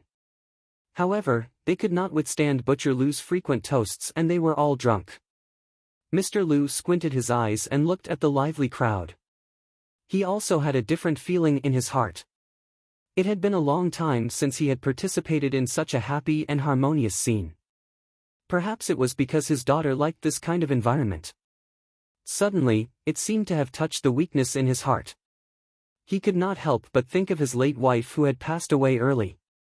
Then, he looked at Lu Qian's face, which was very similar to his late wife's face. A kind smile appeared on his face. He hoped that his daughter's choice was not wrong and that he had also been pulled into the boat by his daughter. He also hoped that he could change his way of life and accompany them for the rest of his life. After dinner, the night wind was a little cold, so everyone returned to the house. Lu Qian boiled water in the kitchen and made tea for everyone. Mr. Liu tasted the tea and sighed in his heart. There was nothing better than this. To be able to drink this tea every day, he wouldn't mind being a Guizhuang house member for a long time. Lu Kai also took a sip of his tea. Looking at Zhang Xiaolong, he asked with a smile, "Xiaolong ah, how are your injuries?" Zhang Xiaolong hurriedly said, "Thank you for your concern, big brother. My injuries have healed a long time ago. Now, I don't have any problems working in the fields." Lu Tufu also spoke up, "Xiaolong, what happened on the day you married Shanshan? You didn't explain it clearly at that time. Now, tell me about it and let me hear about your adventures." Zhang Xiaolong frowned a little, but he still recounted what happened that day. However, according to Lu Yueming's instructions, he didn't mention his name or the name of the Misty School. Of course, he didn't mention Xue Qing's token either. The process sounded simple, but the danger of that day could be heard clearly. When Butcher Liu heard this, he couldn't help but fall silent. Mr. Liu saw that the scene was a little quiet and interrupted. "I heard that the bandits of Shichui Mountain have dispersed. Xiaolong, you can rest assured that they won't come looking for trouble with you." Zhang Xiaolong replied, "Yes, at first, I was busy with my grandmother's funeral, so I threw this matter to the back of my mind. Later, when I was free, I was afraid that the bandits would follow the clues of the marriage and come looking for me. It was only later that I heard that they had dispersed that I was relieved." Mr. Liu waved his hand and said, "The bandits of Shichui Mountain are just a motley crew. Without a leader, the monkeys scatter when the tree falls. No one will think about avenging the leader. Moreover, you are just ordinary farmers. They won't have the heart to come looking for you." Lu Kai said, "That's not necessarily true. The bandits of Shichui Mountain have a long history. In the past 10 years, there have been countless groups of people. This time, after dispersing, it won't take long for someone to raise the flag again." Butcher Liu yelled, "So be it. Don't tell me they're looking for us to avenge the previous head of the thieves." Mr. Liu looked at Zhang Xiaolong. He knew that the Zhang family had the Misty School's token. Their escape from danger this time was probably related to the token. In Jianghu, there were people who helped the weak. When they saw injustice on the road, there were also people who pulled out their swords to help. However, most of them were wise to protect themselves. No one would kill the leader of Shui Mountain for an unrelated person and offend the power behind Shui Mountain for no reason. However, Zhang Xiaolong didn't mention this. There must be a reason. Mr. Lu wouldn't expose it. He just said, the possibility of them looking for us is not big. If they want to take revenge, they will look for the murderer. However, they will also ask questions. Zhang Xiaolong said with a smile, these are all our guesses. We can't run away because of these. Even if we move, it's hard to guarantee that we won't be found by others. It's better to remain unchanged and live our lives peacefully. Lu Kai applauded and said, Xiaolong's words are good. Hehe, by the way, let me ask you. Last time, you made that thing in 8-Li Groove. How did you come up with it? No matter how I think about it, I don't think you can make it. Zhang Xiaolong blushed a little. However, no one saw it under the oil lamp. He said embarrassedly, well, I don't know myself. I've never made a poem. That day, I was forced to do it. It appeared in my mind for no reason. Maybe it was given by God. Seeing Zhang Xiaolong like this, Lu Kai didn't ask further. At this time, Zhang Xiaohu, who was sitting next to Zhang Xiaolong, suddenly spoke. He asked, Mr. Lu, do you know where Pingyang City is? Mr. Lu smiled and said, of course I know this. Pingyang City is a big city near Lu Town. It's about 600 miles northeast of Lu Town. Why did you suddenly mention Pingyang City? Zhang Xiaohu looked at Zhang Kai, who was sitting on the chair and drinking tea to sober up. Then, he said something that shocked everyone. I want to go to Pingyang City. Everyone was stunned. Zhang Kai, who was squinting, also opened his eyes. Zhang Xiaohu looked at Zhang Kai again and continued, I want to go to Pingyang City to take a look. I've only been to Lu Town since I was young. Even the name Pingyang City is something I heard from others. Zhang Kai seemed to be relieved when he heard this. However, Mr. Lu asked again, you're just going to take a look? After some time, Lu Kai will probably have to go out for some matters. There's no harm in you all going to take a look. Zhang Xiaohu gritted his teeth and said firmly, no, I don't just want to take a look. I want to walk out of this village. I want to change my life. Xiaohu wants to walk out of the village. Guo Sufei and Lu Qian had just finished cleaning up the kitchen and walked in one by one. Guo Sufei happened to hear Zhang Xiaohu's words and couldn't help but feel that it was strange. When Zhang Xiaohu saw his mother enter the house, he quickly got up and asked her to sit down.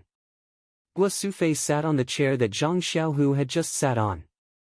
She looked at Zhang Xiaohu and asked curiously, Xiaohu, why do you suddenly want to go out? Facing everyone's surprised gazes, Zhang Xiaohu sorted out his thoughts and said, Father, Mother, I've been thinking a lot recently. I feel that if I live like you, I can only face the earth for the rest of my life and my back to the sky. I'll live off that little bit of land of ours. Every day, I'll go from home to the fields and from the fields to home. Maybe in a few years, Mother will find me a wife who also works in the fields. We'll take care of this piece of land together and then have children. We'll teach them how to farm.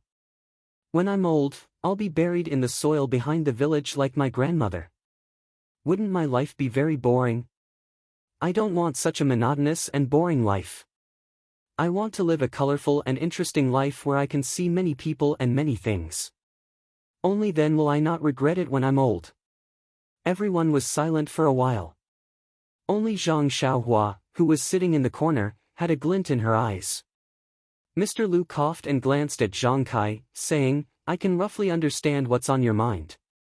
When I was young, I also had such a dream. I also tried to realize it. However, when I went out, I realized that everything in the world was beyond my imagination. I encountered many setbacks and realized that some lives were not what I wanted to pursue. Thus, I returned to 8 Mile Valley. However, it wasn't like I didn't gain anything. Qianqian's mother also came back with me. Lu Kai also added, Father is right. However, without going out and taking a look, how would you know what the outside world is like? How would you know if it's suitable for you? Didn't your son have the same thoughts as Xiaohu a few years ago?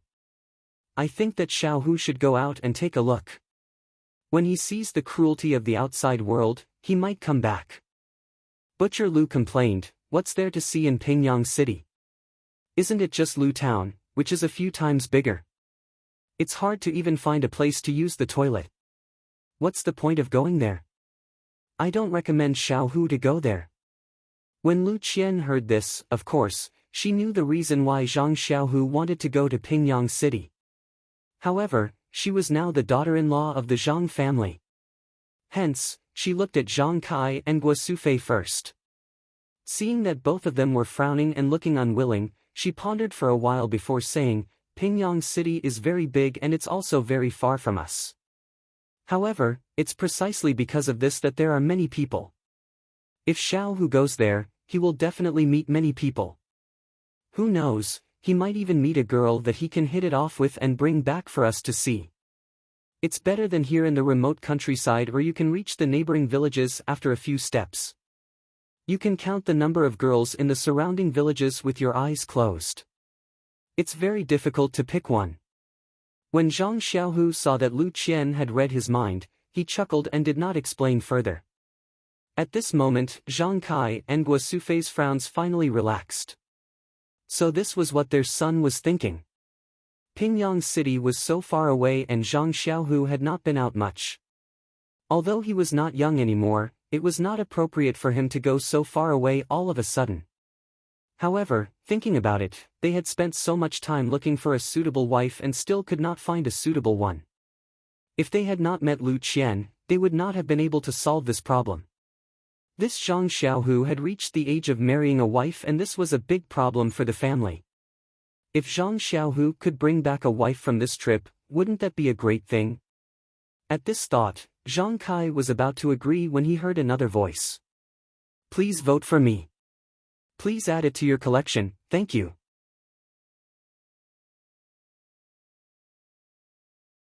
Chapter 63. I want to go too. A voice rang out from the corner. Everyone was stunned again. Zhang Xiaohu turned around and saw that it was Zhang Xiaohua who was sitting in the corner. Guo Sufei said angrily, Xiaohua, what are you doing? Your second brother is going to find a wife. You are still young, why are you going to Pingyang City? Zhang Xiaohu could not take it anymore and said angrily, Mother, I am not just going to find a wife. Look at what you are saying. Guo Sufei looked at Zhang Xiaohu with a smile. She was about to say something when Zhang Xiaohua's answer surprised everyone. I want to go to Pingyang City to learn martial arts. Learn martial arts? Why? Everyone was puzzled. At this time, Zhang Xiaohua had already walked out from the corner and stood at the door. He looked up at his small face and said to everyone, actually, since Lu Zhen met sister-in-law, I have been thinking about why we were bullied but had no strength to fight back. It was not until this time when I was injured by the bandits during the wedding ceremony that I knew the answer. It was because we did not have martial arts. We did not have enough strength to make people fear us. If I knew martial arts, those people would definitely not dare to attack us. Moreover, didn't Uncle just say that the bandits of Shichui Mountain might come to our door? There is no guarantee that we will always rely on others' protection. Only when we have mastered martial arts can we truly face the bandits. After saying this, Zhang Xiaohua looked back outside. The courtyard was already dark and there were faint stars in the sky. He said again, only when I learn martial arts can I protect myself and everyone. After listening to Zhang Xiaohua's words, everyone's reaction was different. Mr. Lu and Lu Kai looked at him in surprise. Last time at the wedding ceremony, Zhang Xiaohua's handwriting had already made them admire it. Now, after listening to his words, they could not help but re-evaluate this young man who had just turned 13. Butcher Lu opened his mouth as if he wanted to say something, but no words came out. Zhang Xiaolong's face was filled with shame, but looking at this younger brother that he had brought up since he was a child, there was a faint pride in his heart. Zhang Xiaohu, on the other hand, had a look of joy on his face. He seemed to have been enlightened and found his direction again. He happily looked at his younger brother who was a head shorter than him.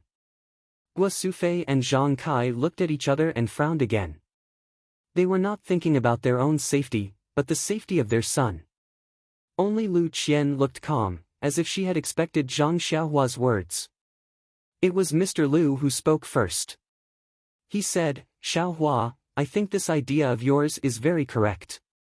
However, I've never learned martial arts before, so I can't give you any advice. I only heard that learning martial arts is very difficult, and it's not something that can be learned overnight. Moreover, learning martial arts has a lot of risks. If you're not careful, you'll be injured, and if you're not careful, you'll lose your life. Besides, you're a smart kid. Why don't you learn from me in the future? You'll be able to bring honor to your ancestors if you pass the imperial examinations in the future." Lu Kai also advised, as the old saying goes, the poor study while the rich practice martial arts. Learning martial arts is not something that poor people like us can do. Xiaohua's handwriting was so good the last time. Learning from my father is also a very healthy path to success. Guo Sufei and Zhang Kai still did not speak, only frowning. Zhang Xiaohu said, "That's true. Xiaohua, why don't you stay at home to learn your literature? I'll go to Pingyang City to learn martial arts. I'm already grown up now, my parents won't be worried. You're just a kid, how can they let you go so far?" Zhang Xiaohua looked at everyone and asked, "Learning literature can protect one's family from being harassed by mountain bandits? Learning literature can eliminate violence and bring peace to the people?" Everyone was speechless. Zhang Kai asked, "How are you going to learn martial arts in Pingyang City?" Zhang Xiaohua said, "Isn't Hero Wen, who saved us in Lu Town, at the Misty School in Pingyang City? If I look for him, I might be able to learn some martial arts." Guo Sufei said, "Xiaohua, you're still young. Can't you go when you're older?" Zhang Xiaohua smiled and said to her mother, "Mother, one's ambition is not determined by age. Moreover, I'm not young anymore. I should be like second brother and find my own path. Otherwise, I won't be able to find a suitable wife." Zhang Xiaohua's words made Guo Sufei burst out laughing. She said, "You're still so young and you're already thinking about a wife." Zhang Kai thought for a while and said, "Xiaolong, Chanshan, you two bring Xiaohu and Xiaohua back to sleep first. Your mother and I will think about it again." Hearing this, Zhang Xiaolong got up and went home with Lu Qian, Zhang Xiaohu, and Zhang Xiaohua. Only the 5 adults were left in the main room. Zhang Kai asked Mr. Lu, "What do you think about the matter between the two of them?" Mr. Lu smiled and said, "No matter what the matter is, I still have to congratulate you for having 2 promising children. At such a young age, they can worry about family matters and have the courage to face it and think of their own ways. It's really a blessing for you." Zhang Kai was very happy in his heart, but he still waved his hand and said, "These are all children's crazy words. You don't have to take it seriously." Mr. Lu said with a straight face, "I'm not flattering the in-laws. How many children from the countryside have this kind of knowledge and experience, to be able to say such words? However, he is indeed still young and doesn't know the dangers of the outside world. Going out to gain experience is also a good thing. Moreover, there's still Xiaohu. With Xiaohu taking care of him, you can rest assured. When he knows the dangers of the outside world, he will definitely miss the warmth of home. You don't need to say anything, he will come back on his own. Maybe Xiaohu will meet a suitable girl at that time and it's not impossible for them to come back together." Lu Kai interrupted and said, "Uncle, I don't think it's a bad thing for Xiaohua to go out. I feel that Xiaohua isn't a simple child. Staying in a small village like ours all day might bury him. Maybe he will have an opportunity when he goes out and can do big things." Zhang Kai smiled bitterly and said, "What big things? I don't hope for him to be successful. As long as he marries and has children and lives a stable life, we will be satisfied. The big things are done by the people in town. We, the people in the countryside, only need to take care of the crops." Guo Sufei was unhappy and said, "They are all nobles and generals. I still remember when I gave birth to Xiaohua, the sky was filled with flying flowers. Maybe my son will do big things. However, she then said in puzzlement, but Pingyang City is too far away. Why don't we let him practice martial arts in Lu Town? It's near. When I miss him, I can go and visit him. If it's too far away, it won't be convenient to go. Butcher Lu said, that's right. Isn't there an evil tiger clan in Lu Town? He can go there to practice martial arts. Hearing the words, evil tiger clan, Zhang Kai and Guo Sufei's hearts jumped. Weren't the bodyguards of that evil tyrant from last time also from the evil tiger clan? Looking at them helping the tyrant, they weren't good people. Moreover, they had so many banknotes of unknown origin at home. How could they let Xiaohua go to the evil tiger clan? Guo Sufei asked Mr. Lu, then in-law, do you agree with them going? Mr. Lu nodded and said, yes. We scholars have a saying, read 10,000 books and you can travel 1,000 miles. Only by going out and broadening your horizons can you truly learn the things in the books. I think it's the same for practicing martial arts. However, in this small mountain village, even the most talented person will be short-sighted. I agree with them going out. Lu Kai also nodded with a smile and said, I've been to Pingyang City before. At most, I'll bring them there. However, this doesn't seem to be in line with their original intention. I'll tell them the details later. Xiaohu is all grown up. There won't be any problems. Butcher Lu said, why go? It's so relaxing to stay at home. I don't agree. Zhang Kai and Guo Sufei looked at each other and said, let's think about this again and come up with a suitable solution. Then, the few of them chatted for a while. Seeing that it was getting late, they bid farewell and went home. At night, Guo Sufei and Zhang Kai also discussed for half the night. They only went to sleep when the sun was about to rise. Butcher Lu and Lu Kai could not stay in the Guozhuang house for too long. After breakfast, they hurriedly bid farewell.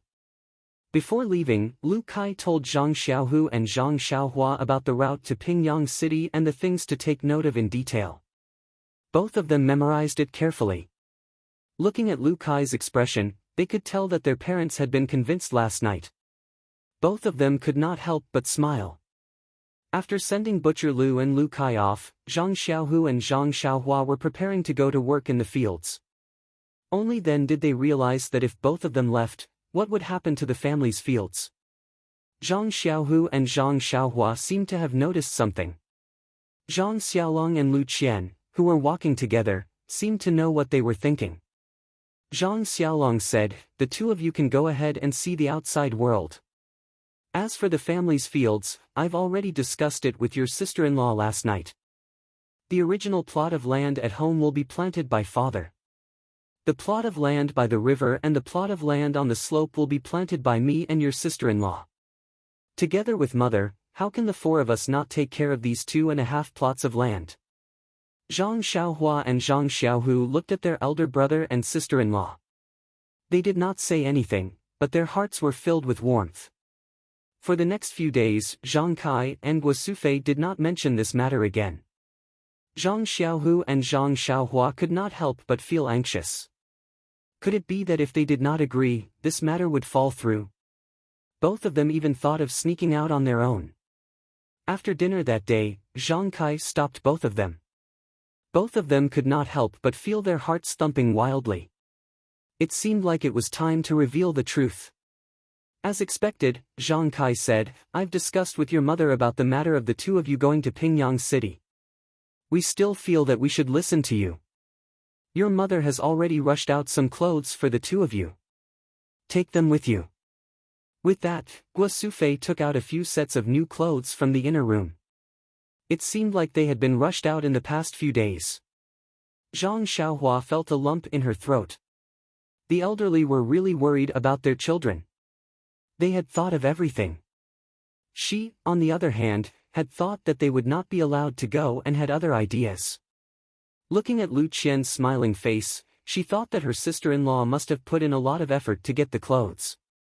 Zhang Xiaohua smiled and said to Lu Qian, sister-in-law, Since you knew that father and mother wanted us to go, why didn't you tell us? Why did you make us anxious for nothing? Lu Qian said, when you're outside, you have to be scheming. You can't be anxious about anything. You have to face it calmly and steadily. Isn't this a test for you? Please collect it. Thank you.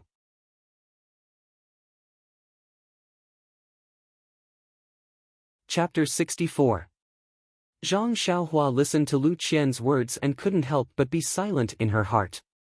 That's right, in the past, no matter what she did at home, she had her family to take care of her. Now that she was far away, she had to do everything herself. Even if her second brother was by her side, she still had to take care of everything. Lu Qian saw Zhang Xiaohua's thoughtful expression and felt very gratified. She went forward and touched Xiaohua's head and said, "Take your time. I think Xiaohua will definitely be able to adapt." Zhang Xiaohua raised her head and smiled brightly. She firmly said, "I will, sister-in-law. I definitely will." Zhang Xiaolong also walked over and took out 2 banknotes. He handed them to Zhang Xiaohu and said, "Xiaohu, these are the banknotes we got in Lu Town last time. We haven't used them yet. You should take 2. No one has come to take them in such a long time, so they probably won't come." Zhang Xiaohu didn't take them. He turned his head and looked at Zhang Kai and Guo Sufei and said, "Father, mother, we shouldn't take these banknotes. After all, they don't belong to our family. If someone comes to take them, won't we have no money to give them? Won't we just cause trouble for our family?" Guo Sufei sighed and took out a handkerchief from her bosom. She opened it and there was some scattered silver inside. She handed it to Zhang Xiaohu and said, "Xiaohu, this is our family's savings. When you go out with Xiaohua, don't be too thrifty. Everything has to be for your health. We don't need this much at home, so take it." Zhang Xiaohu took the handkerchief and wanted to take out a few to give to his mother, but Guo Sufei put the handkerchief back. Only then did she carefully wrap it up and put it in her bosom. Zhang Xiaolong saw that Zhang Xiaohu didn't take the banknotes and took out the Misty School token from his bosom and said, "Xiaohu, it's fine if you don't take the banknotes, but you must take this token. Otherwise, if you go, the Misty School won't recognize you. You'll have a better chance of finding swordswoman Shui with the token." Zhang Xiaohu shook his head and said, "Big brother, this token was given to us by heroine Shui to protect ourselves. We shouldn't use it for other purposes. Relying on heroine Shui's relationship to enter the Misty School isn't our own ability. I think it's better to rely on our own strength. Otherwise, it wouldn't be good if heroine Shui misunderstood us. What's more, the bullies of Lu Town and the bandits of Shichui Mountain might come looking for us one day. It's highly likely that we'll have to rely on this token to tide over the crisis. The purpose of me and Xiaohua going to Pingyang City is to practice martial arts and protect the safety of our family. There's no reason for us to take away the life-saving item at home." Before Zhang Xiaohu could finish his words, someone outside praised, "Good ambition. Little Tiger said it well. Everything is good if you rely on your own ability. Relying on others will never be true." Everyone turned around and realized that Mr. Lu had come to send Zhang Xiaohu and the rest off. Mr. Lu walked to their side and touched Zhang Xiaohua's head with one hand and patted Zhang Xiaohu's shoulder with the other. He said with satisfaction, "You're all good children. You must be careful when you're outside. You must remember that the amount of effort you put in will be the amount of return. Don't do things that are opportunistic and don't do things that endanger your lives. Remember that you're not alone in this world. You have your parents, brothers, sisters-in-law, and other relatives watching and waiting for you. When you're outside, you must think through everything first and think carefully. Don't act blindly. It's good to be hot-blooded and impulsive, but it must be within the scope of your own abilities." After he finished speaking, he took out a banknote from his chest and handed it to Zhang Xiaohu, saying, "This is a bit of my savings. Uncle doesn't have anything to give you when you're outside. Take this in case you need it." Zhang Xiaohu still didn't dare to take it. He turned his head to look at Zhang Kai and Guo Sufei. Zhang Kai said, "In-law, there's no need for this. The money has already been given to little Tiger. It should be enough to spend. We appreciate your kindness, but you should take the banknote. Mr. Lu chuckled and said, "In-law, it seems that you still treat me as an outsider. I'll be living with you from now on. Why do you still treat me as an outsider? I have no use for this banknote. It's better to give it to little Tiger and let them take it. If they don't use it, they can return it to me when they come back." Lu Qian also said, "Father's words are reasonable. Little Tiger, just take it. At worst, you can return it when you get home." Zhang Kai didn't say anything else. Zhang Xiaohu thought about it and raised his hand to take the banknote. He put it in his chest and said, "Then thank you, uncle." Only then did Mr. Lu smile with satisfaction. That night, everyone sat in the central room of the Zhang family. Under the flickering oil lamp, they talked about a lot of things. Mr. Lu told them everything he knew and heard about when they were outside. Guo Sufei also told them about daily life. She told them so many things that Zhang Xiaohu and Zhang Xiaohua had calluses on their ears. It wasn't until everyone was yawning that they dispersed. In her grandmother's house, Zhang Xiaohua talked about her grandmother and slowly fell asleep. On the other hand, Zhang Xiaohu tossed and turned in bed, unable to fall asleep. He originally didn't have any motive for going to Pingyang City. It was only because he felt that he was lacking in the matter of Lu Yeye that he wanted to explore the outside world and find his own path. After being disturbed by Zhang Xiaohua, he felt that practicing martial arts was a bright path. However, he didn't have a clear idea of how to do it.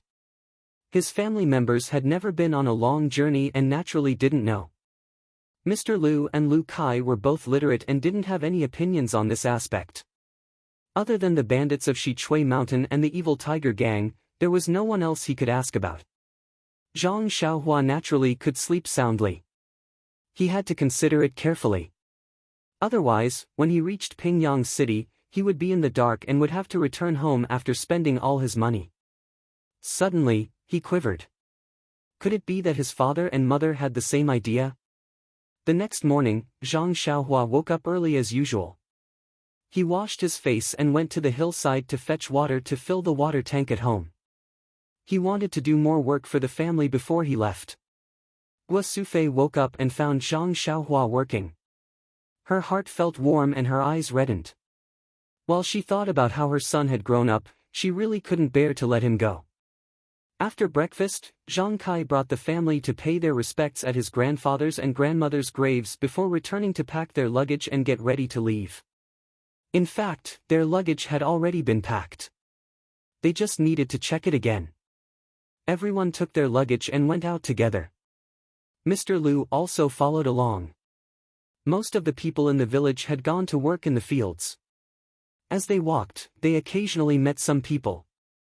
When they saw Zhang Xiaohu's appearance, they knew that he was going out and came over to greet him and give him some instructions. Just like that, they slowly walked to the entrance of the village. It was time to part. Zhang Xiaohu carried the slightly bigger luggage on his back while Lu Qian carried the smaller one for Zhang Xiaohua. Guo Sufei tidied up Zhang Xiaohu and Zhang Xiaohua's clothes. However, her tears had already flowed down. She kept telling the two of them, "Be careful when you go out. If you can't handle it, come back early." Zhang Kai didn't say anything. He looked at the two of them lovingly. His eyes were also red. Zhang Xiaohu and Zhang Xiaohua were a little impatient. They said, "It's nothing, mother.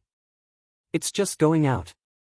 Although we haven't been to Pingyang City, we have also grown up. It's time for us to see the world. Don't worry, we will take good care of ourselves." Seeing the children like this, Guo Sufei was even more worried.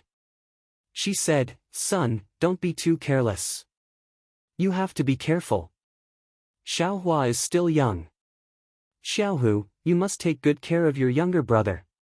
Don't let Xiaohua suffer any grievances." Zhang Xiaohu repeatedly promised his mother that he wouldn't let Zhang Xiaohua suffer. Guo Sufei didn't mention it. Zhang Kai looked at the sky and said, "Mother, don't say any more. Let them go quickly." They still have to go to Lu Town to catch the carriage. Don't delay the time. Guo Sufei thought about it and agreed. She let go. Zhang Xiaohu, Lu Qian, and Mr. Lu also went forward to give instructions. Zhang Xiaohu and Zhang Xiaohua then carried their bags and set off. After walking a few steps, when they turned back to look, the mountain breeze blew Guo Sufei's white hair. Zhang Xiaohua's calm heart was suddenly disturbed. He, who had always felt that he was very strong, couldn't help but cry. His tears flowed down uncontrollably. Zhang Xiaohua threw down his bag, turned around, and ran back. He threw himself into his mother's arms and hugged Guo Sufei tightly. Guo Sufei also hugged her youngest son and cried. After a while, Zhang Xiaohua let go of his hand. Guo Sufei said tentatively, "Xiaohua, how about you don't go? Stay at home with your mother, okay?" Zhang Xiaohua shook his head and wiped his tears with his hand. He said, "No, mother, I must go. This is the last time I will cry. I don't want to cry anymore. I don't want to see my family cry. Even if I bleed, I don't want you to bleed. Believe in my mother, I will do it. Just you wait and see your son's efforts." Guo Sufei wiped her tears and nodded. She said, "I believe in you, Xiaohua. You will do it. You won't let us down." Zhang Kai's tears also quietly flowed down. However, he quickly wiped them away. Zhang Xiaohua looked at his family again. He wanted to remember them deeply in his heart. Then, he turned around to leave. At this time, Zhang Kai said, "Wait." Zhang Xiaohua stopped in his tracks and looked at his father strangely. Zhang Kai stepped forward and looked at his son. He opened his arms and hugged him tightly. Zhang Xiaohua smelled his father's scent and his heart was very excited. Since he was sensible, his father didn't hug him anymore. He didn't give him any face. He used to think that his father didn't like him. Now, he knew that his father's love for him was no less than his mother's. It was just that the way he loved him was different. After a while, Zhang Kai released his arms and said to Zhang Xiaohua, "Go, child. Father and mother are waiting for you at home." Zhang Xiaohua nodded and said, "Father, you also have to take care of your body." Then, Zhang Xiaohua turned around and left. He picked up his bag and turned around. He waved to everyone and walked away firmly. When Zhang Xiaohu and Zhang Xiaohua's figures turned around a hill and disappeared, Zhang Kai and Guo Sufei were still reluctant to leave. They looked for a long time, hoping to see their son again. However, they were disappointed. The familiar figure didn't appear again. Guo Sufei asked Zhang Kai, "Child's father, do you think the children will suffer outside?" Zhang Kai said, "Don't worry. When they go out and suffer, they will come back. Maybe soon, they will just go out and play." Unfortunately, they didn't know that Zhang Xiaohua's step was not a simple step out of the mountain village. It was a big step that affected the entire Jianghu.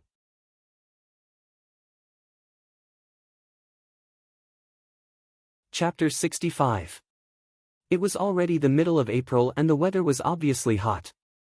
Zhang Xiaohu and Zhang Xiaohua were already drenched in sweat after walking for a while.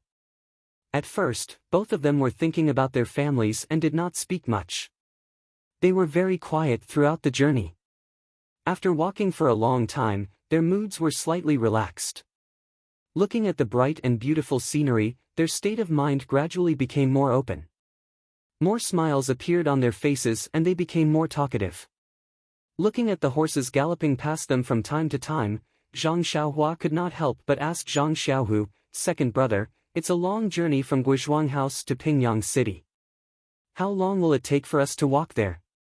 Zhang Xiaohu looked at Zhang Xiaohua and smiled, saying, "That's a distance of a few hundred miles. If we walk on foot, it will take at least 70 to 80 days. Zhang Xiaohua was stunned and said, "Why so long? Won't it be cold by the time we reach Pingyang City?" Zhang Xiaohu said, "Of course we can't walk on our own. Didn't you hear what Mr. Lu said? There are horse carriages from Lu Town to Pingyang City. When we reach Lu Town, we will first find a horse carriage to Pingyang City and pay them. Otherwise, it will really be cold by the time we reach Pingyang City. Our clothes are also not good enough, not to mention the shoes on our feet. I know that you didn't listen carefully when Mr. Liu said it. Zhang Xiaohua blushed and muttered, I don't know when Mr. Liu said it. Why didn't I know? The two of them talked as they walked and did not feel lonely. By noon, they had already reached Lu Town. It was Zhang Xiaohua's first time in Lu Town since the new year. Looking at the bustling streets, his mind was filled with thoughts. He did not know why, but he was a little distracted. His state of mind was empty and there was a slight twinkle in his eyes. The events that happened in the past half a year flashed through his mind like a revolving lantern. His originally tender heart gradually matured and his youthful immaturity gradually faded. Zhang Xiaohu walked a few steps and saw that Zhang Xiaohua didn't follow. He turned around and patted him on the shoulder. What are you standing there for? It's not your first time here. It won't be too late for you to stare blankly when we reach Pingyang City. This slap woke Zhang Xiaohua up. He laughed at himself and said, I haven't been here for a long time, so I missed it. I don't know how those two bullies are doing. I don't think I'll run into them. Zhang Xiaohu carefully looked left and right, saying, who knows? This Lu Town is only the size of a palm, so it's very likely that we'll encounter it. Zhang Xiaohua looked at Zhang Xiaohu's expression and said, It's all right, second brother. Don't worry. Even if we meet them, they may not be able to recognize us. After all, their attention is on eldest sister-in-law and hero Wen. Zhang Xiaohu also felt that he was making a mountain out of a molehill by being so careful. However, he still said, There's nothing wrong with being careful. Let's hurry and find a carriage. The earlier we leave, the safer we'll be. They asked someone by the roadside for the location of the carriage. The two of them hurried to the Biaoqi carriage which was located in the west of Lu Town. After asking the people there carefully, they found out that the carriages in the morning had already left. The last carriage would leave in an hour. Zhang Xiaohu hurriedly asked for the price and booked 2 seats. Only then did he feel relieved. Although the price of a few taels of silver made his heart ache, he still took out his money pouch from his waist and paid carefully. The two of them didn't dare to walk far.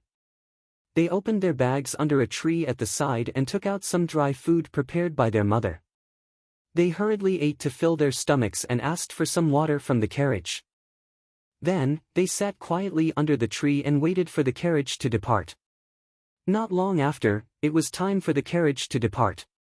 Those who were going to take the carriage to Pingyang City had all arrived. Including the Zhang brothers, there were a total of 7 people.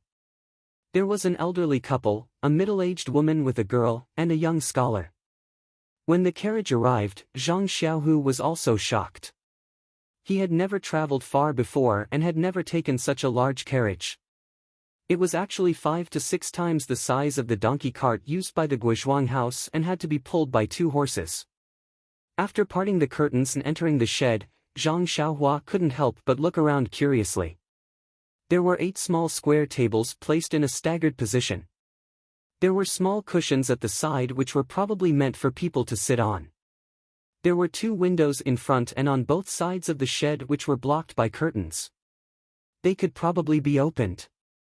Other than that, there was nothing special. The cushions looked a little shabby. However, why would Zhang Xiaohua dislike these? He found a cushion by the window and sat down.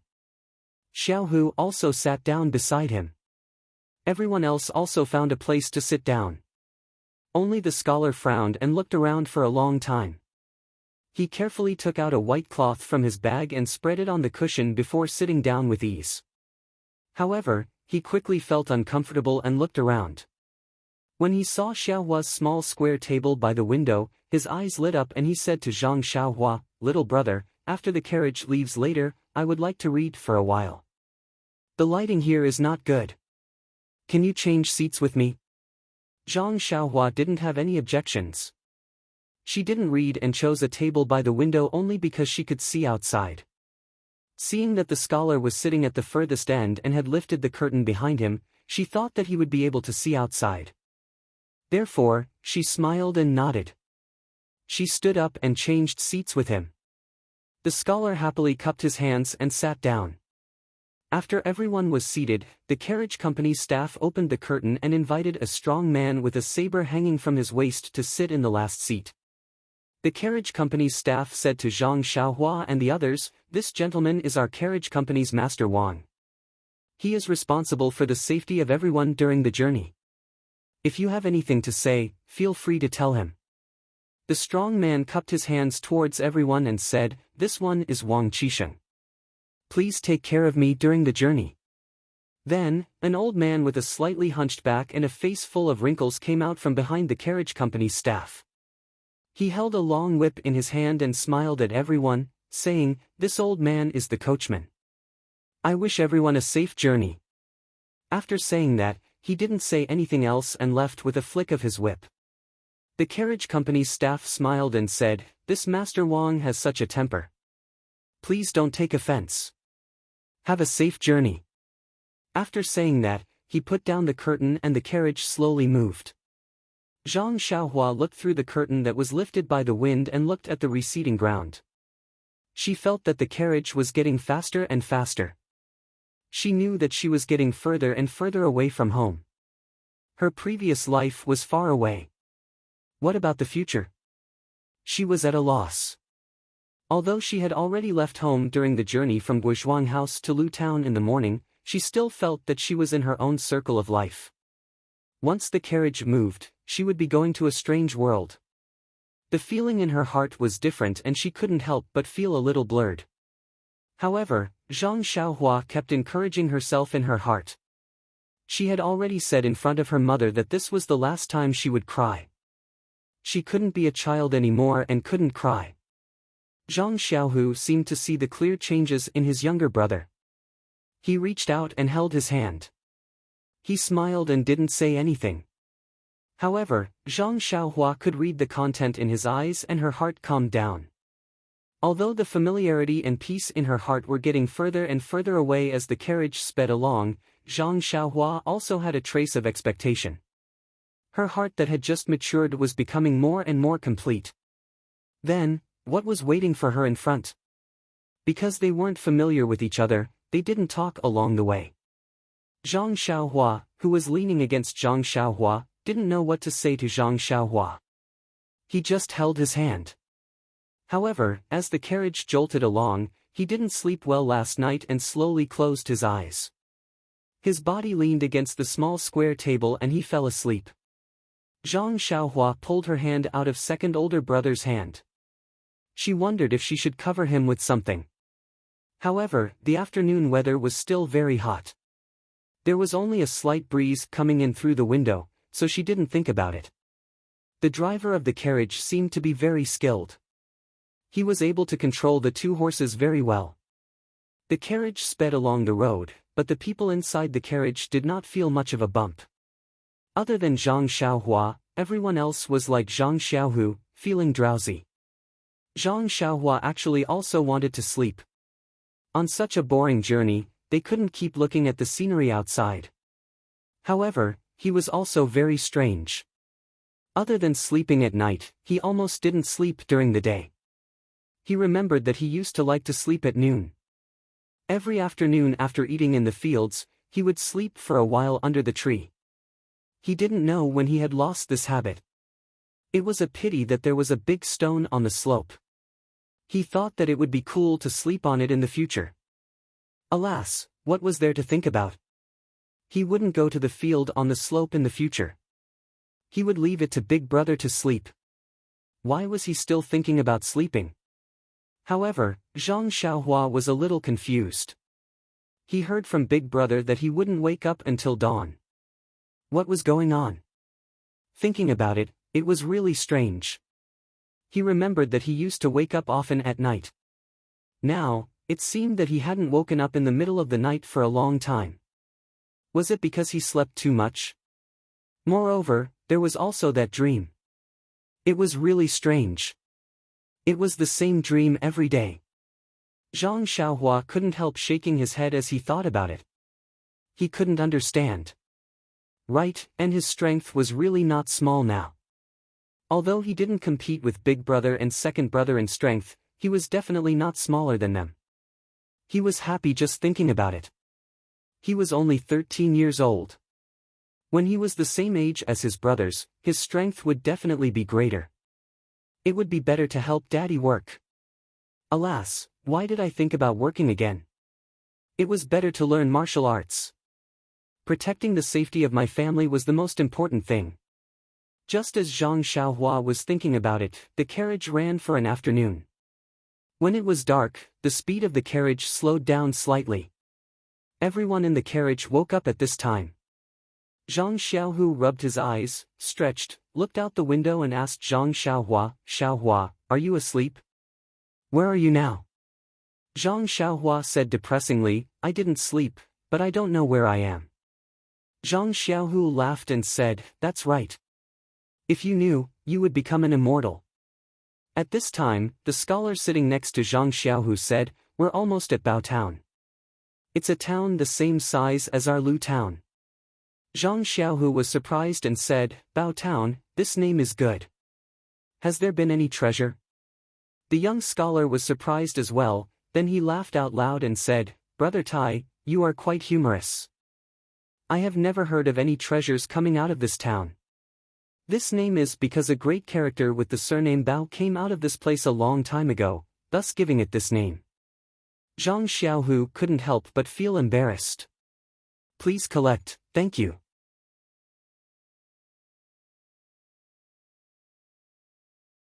Chapter 66.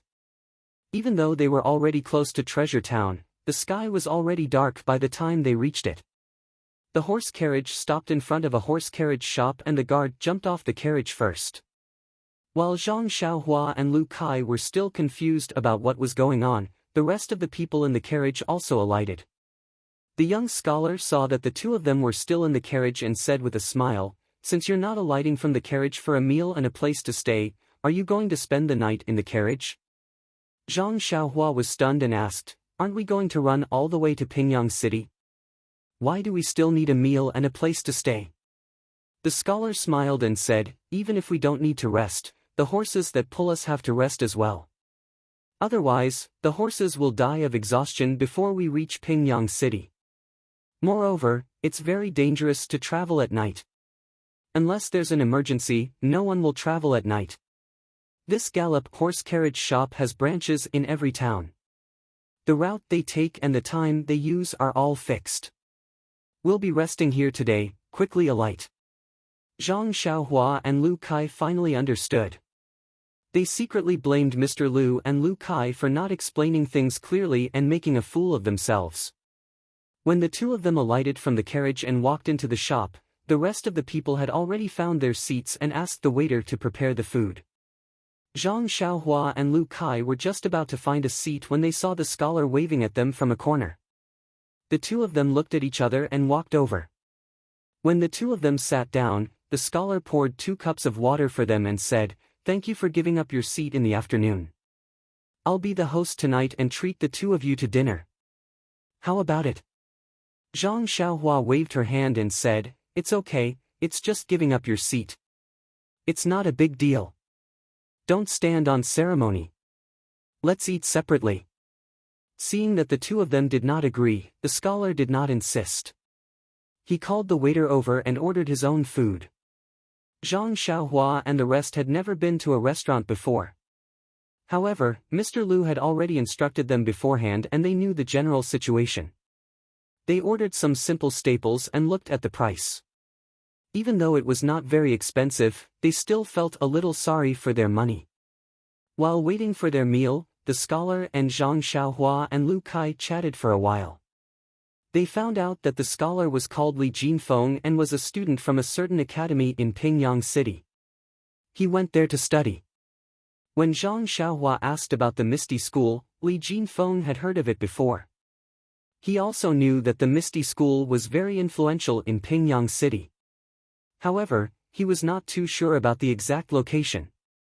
Looking at Zhang Xiaohua's disappointed look, Li Jinfeng patted his chest and promised that he would help them find out about the Misty School when they reached Pingyang City. Only then did Zhang Xiaohua feel happy.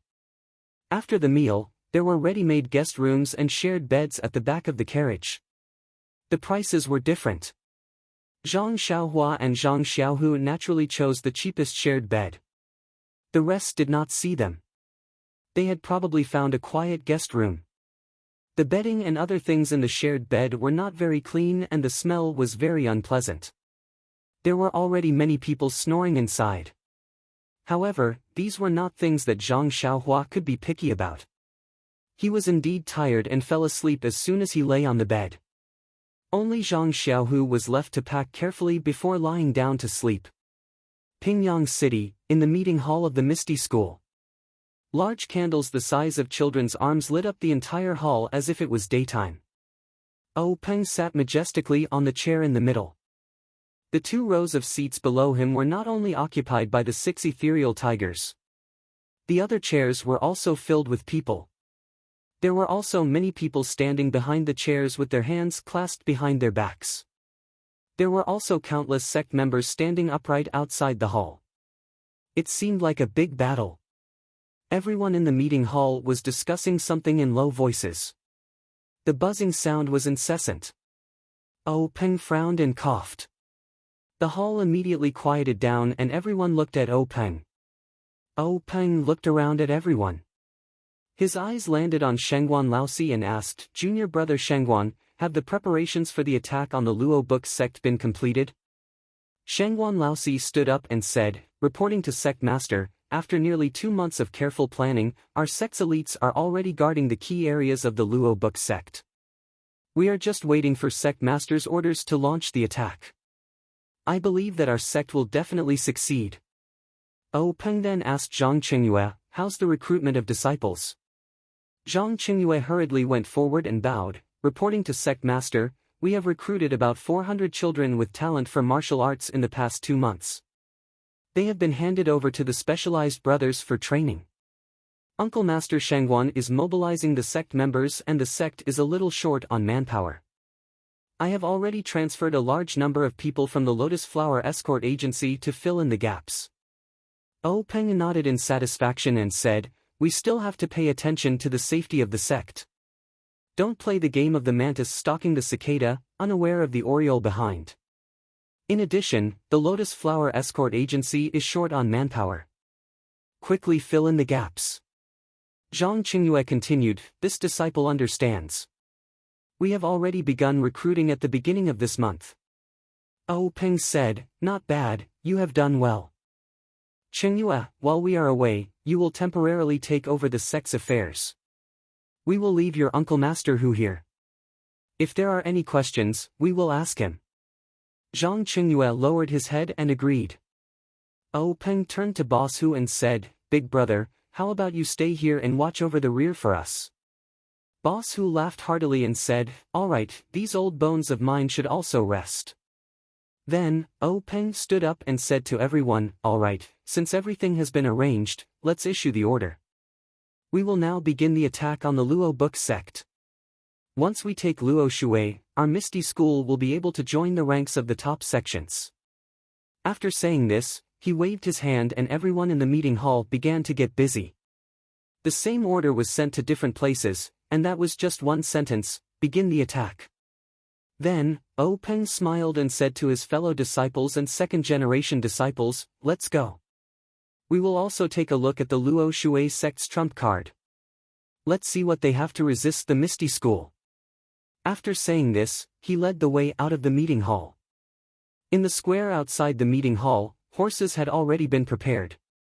Everyone followed Peng onto the horses and under Peng's lead, the group set off under the cover of the night.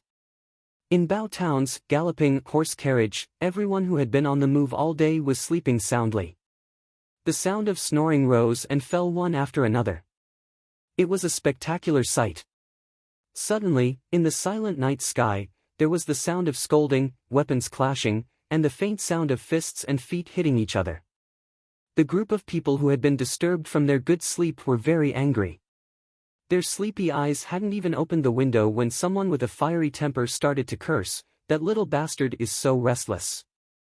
He actually dares to disturb our sleep. Does he not want to live anymore?" This curse was very loud in the night sky and traveled very far.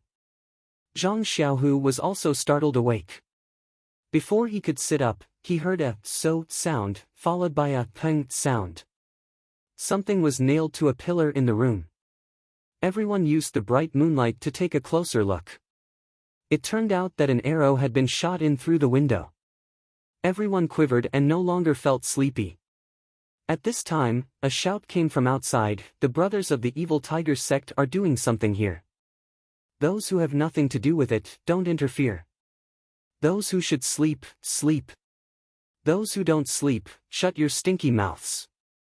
In an instant, many people quickly covered their mouths. Their eyes were filled with fear. The sound of fighting continued outside. In the end, everyone couldn't hold back their curiosity.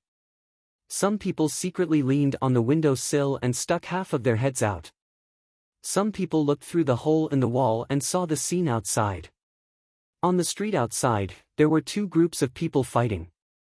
Some had weapons, some were bare-handed. The fight was very intense. From time to time, screams could be heard. Although there was moonlight, it wasn't very clear. After fighting for a while, perhaps because one side couldn't hold on, someone whistled. The group of people scattered and fled the street. There were also a few people who used their qinggong to run over the horse carriage. Everyone was so scared that they shrunk their necks and hid in the darkness. Only when they were far away did they stick their heads out again. At this time, the street was already quiet. However, there were many scattered shadows in the middle of the street. It seemed like they didn't have time to clean up the corpses. However, no one dared to ask for confirmation. A timid person whispered, "It's fine now. Hurry and close the window. Let's go to sleep." There were also bold people who said, "Let's see if someone will come to clean up the corpses." Zhang Xiaohu also saw this through the hole in the wall. He silently walked back to the bunk and looked at Zhang Xiaohua, who was still sleeping.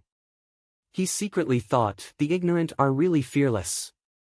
Is this Jianghu? Learning martial arts and entering such a cruel Jianghu? Is this what I want?" Zhang Xiaohu thought like this and slowly fell asleep.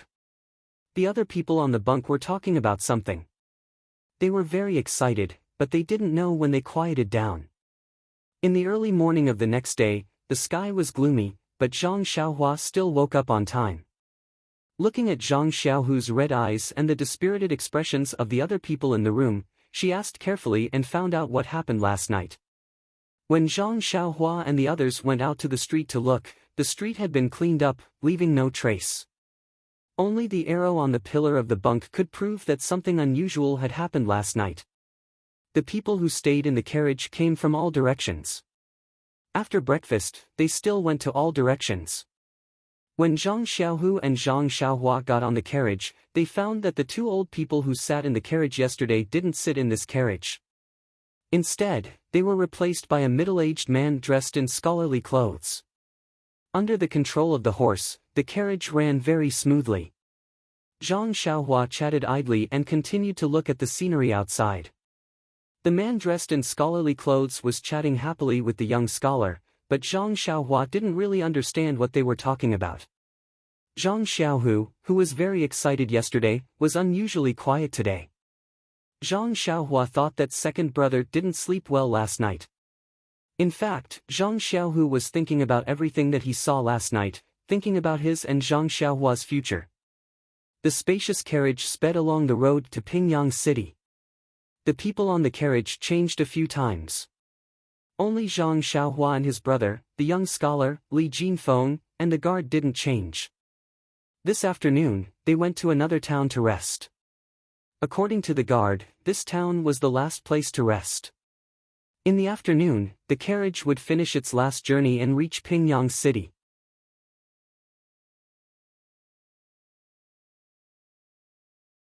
Chapter 67.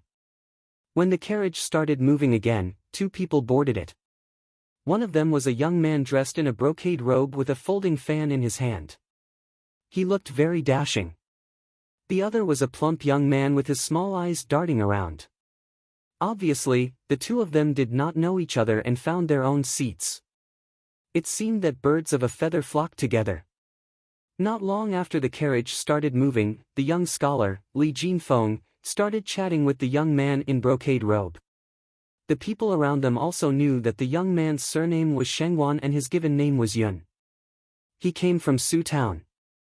However, they did not know each other well and did not tell him why they were going to Pingyang City. Shengwan Yun seemed to be very arrogant. He only talked to Li Jinfeng and ignored Zhang Xiaohua and the rest. Sometimes, he would even frown when he saw Zhang Xiaohua. Zhang Xiaohu might be thinking about something and did not notice it. However, Zhang Xiaohua saw it clearly. Zhang Xiaohua was also very puzzled. He even lowered his head to look at his own clothes and his second brother's clothes. There was nothing special about them.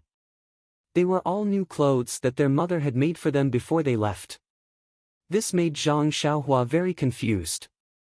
In fact, Zhang Xiaohua did not understand. From his and Zhang Xiaohu's clothes and manners, anyone with a little bit of knowledge could tell that they came from the countryside.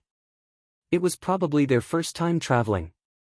At first, the few people who came before them were from ordinary families. Although they looked down on them, they did not show it on their faces. As for Li Jinfeng, a scholar, he was particular about self-restraint and would not show it on his face. However, Shengwan Yun was different. He came from a rich family. Although he was not a foppish playboy, the servants in his family dressed better and behaved better than Zhang Xiaohua and the rest. This time, he did not use his own carriage and took the carriage of the horse and carriage company to gain experience. As soon as he got on the carriage, he saw two people who were obviously from the countryside sitting in front of him. Naturally, he would show his impatience. In fact, it was not out of malice, but it made Zhang Xiaohua confused. Fatty, who was sitting at the side, saw Shengwan Yun's expression and also looked in the direction of Zhang Xiaohua. He pursed his lips and narrowed his eyes. It was unknown who he was pursing his lips for.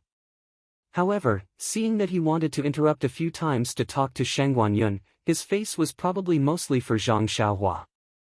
Shengwan Yun chatted with Li Jinfeng for a while and suddenly asked, "Brother Li, you have been studying in Pingyang City for a long time. Do you know of the Lotus Escort Agency?" Li Jinfeng was stunned and said, "I do. Almost everyone in Pingyang City knows of this escort agency. It is located in the west of Pingyang City and occupies a large area. It is said that it is very powerful and has opened many strongholds in the Yunation."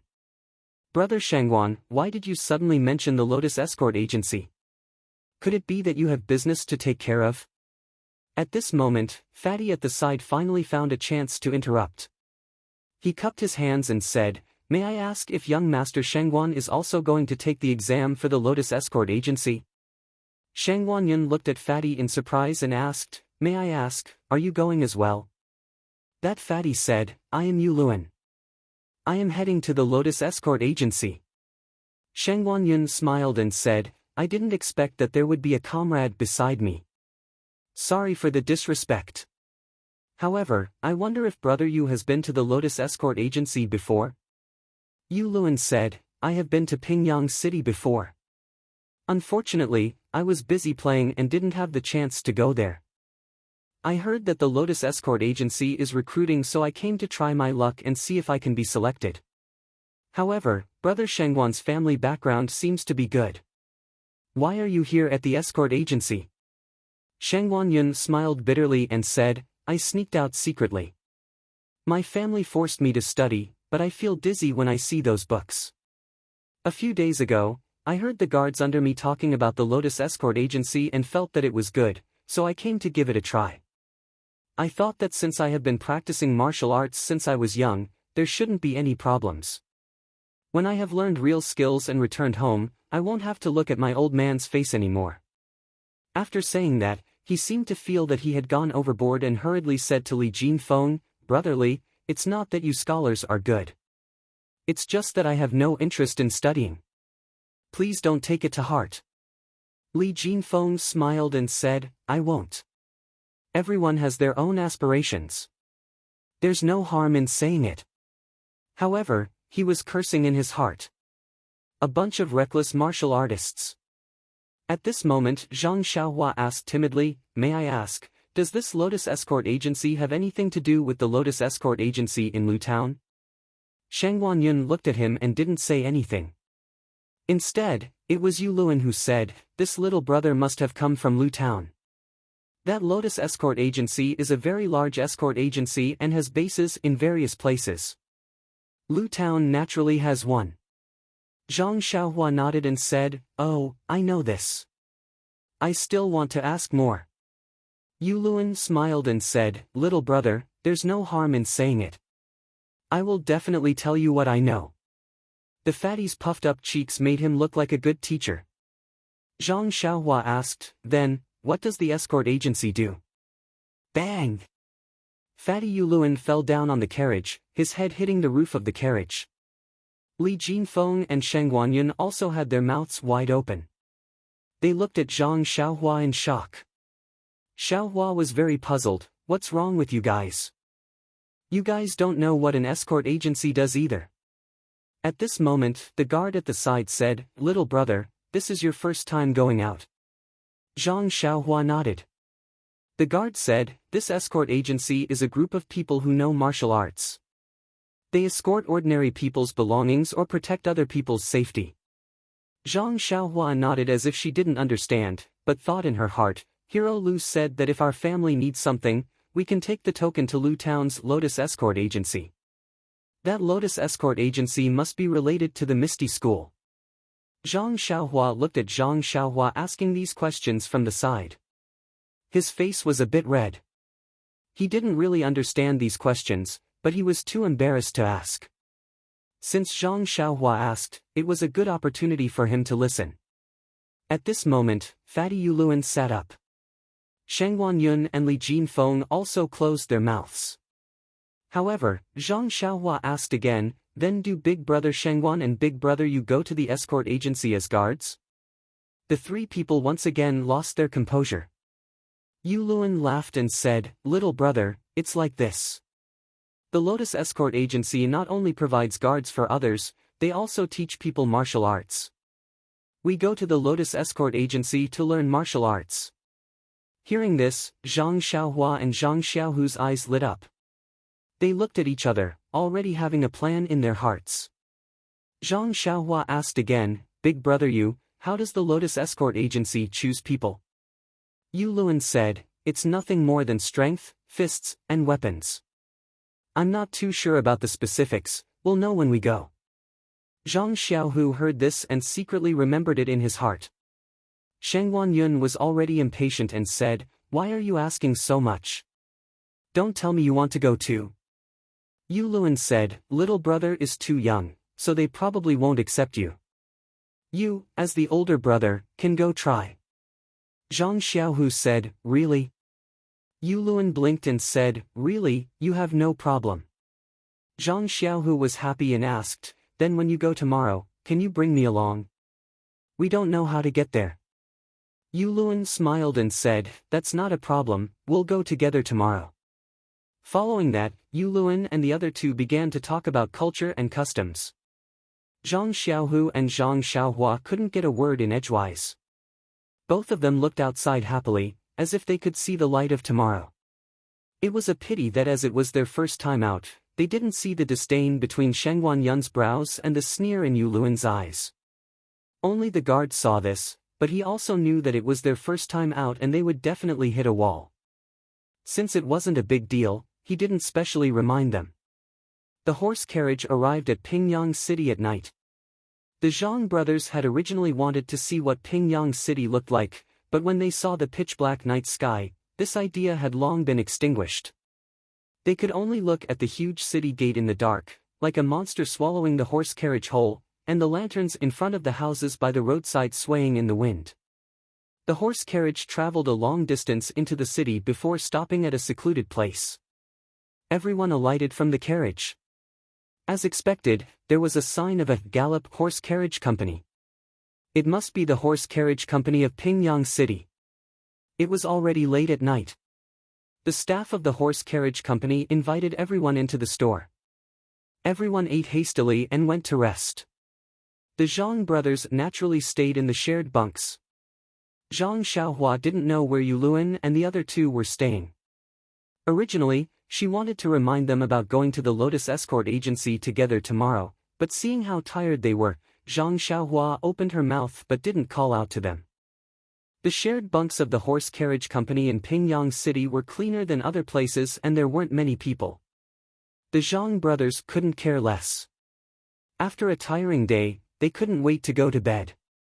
Zhang Xiaohua even fell asleep immediately on the bunk. Zhang Xiaohu, on the other hand, carefully placed the bundle under his head before falling into a deep sleep. The next morning, the two of them woke up very early. After breakfast, they waited at the entrance for Yu Luan and the other two. However, after waiting for a long time, they still didn't see Yu Luan and the other two. The two of them panicked and went inside to inquire. It was only then that they found out that after young Master Shengguan had checked in last night, he had felt uncomfortable staying in the inn and had asked Yu Luan and Li Jinfeng to look for another inn together. This scholar Li Jinfeng patted his chest and fatty Yu Luan's promise immediately turned into bubbles. The two brothers couldn't help but look at each other. Why was this person so untrustworthy? The two of them were contemplating whether to go to the Misty School or the Lotus Escort Agency. In the end, they decided to listen to Zhang Xiaohu and still go to the Misty School. However, where was the Misty School? The two of them went to look for the staff of the horse carriage company to inquire. Fortunately, the staff's attitude was good. That Misty School's reputation was also prominent. It was easy to find out that the Misty School wasn't in Pingyang City, but in the Ethereal Heights, which was 10 miles east of the city. This horse carriage company was in the northwest corner of Pingyang City. They needed to pass through Pingyang City and exit from the east gate. They only left the horse carriage company after they had ascertained the route. The horse carriage company was in a remote area in the northwest corner of Pingyang City. Although the sun was high up in the sky, there weren't many people in the vicinity. After the two of them had walked for a while, they passed through an alley and turned a corner. Both of them couldn't help but stop in their tracks. Zhang Xiaohu looked at everything in front of him and asked Zhang Xiaohu in puzzlement, "Second brother, don't tell me it's the new year again?"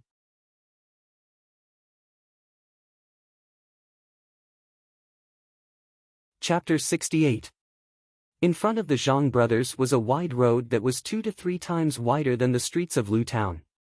Countless shops lined the sides of the road and the streets were bustling with activity. The sound of hawking was incessant and it was extremely lively. It was practically a replica of the streets of Lu Town during the New Year. It was no wonder that the Zhang brothers misunderstood. They had never seen such a scene on a normal day. Zhang Xiaohu scratched his head and said, "It's already a hot day. Where did the New Year come from?" Zhang Xiaohua also smiled and said, "That's right. This Pingyang City is really lively. If we didn't come and take a look, we wouldn't have known." Although the things in front of them were very fresh, the two of them had been out for a few days and knew that they had not seen much in the past. Many things were kept in mind and they slowly digested and accepted. They had gotten used to such a lively scene after a while. Actually, Zhang Xiaohua did not realize it himself. The speed at which he accepted new things from the outside world and his vision had slowly surpassed that of a 13-year-old child. Perhaps this was maturity. After all, Zhang Xiaohu was old. He had heard about the prosperity of the outside world from others. He had also imagined it in his heart in the past, but it was all based on Lu Town. Although what he had seen today was bigger than what he had expected, he was still able to accept it very quickly. The two of them walked among the crowd curiously, looking here and there from time to time. At first, they were still a little reserved. However, they soon realized that although many of these people were dressed in bright clothes, there were also many who were dressed plainly like them. The crowd's gaze did not linger on them for too long. Even the shop assistants at the shops along the street were attentively inviting them. Hence, they soon relaxed. However, after walking for a short while, the two of them were stunned again. Why? They were lost and did not know where to go. It was as if they had long deviated from the route that the carriage assistants had given them. Since they were lost, they naturally had to ask someone for directions. The two of them wondered who they should ask.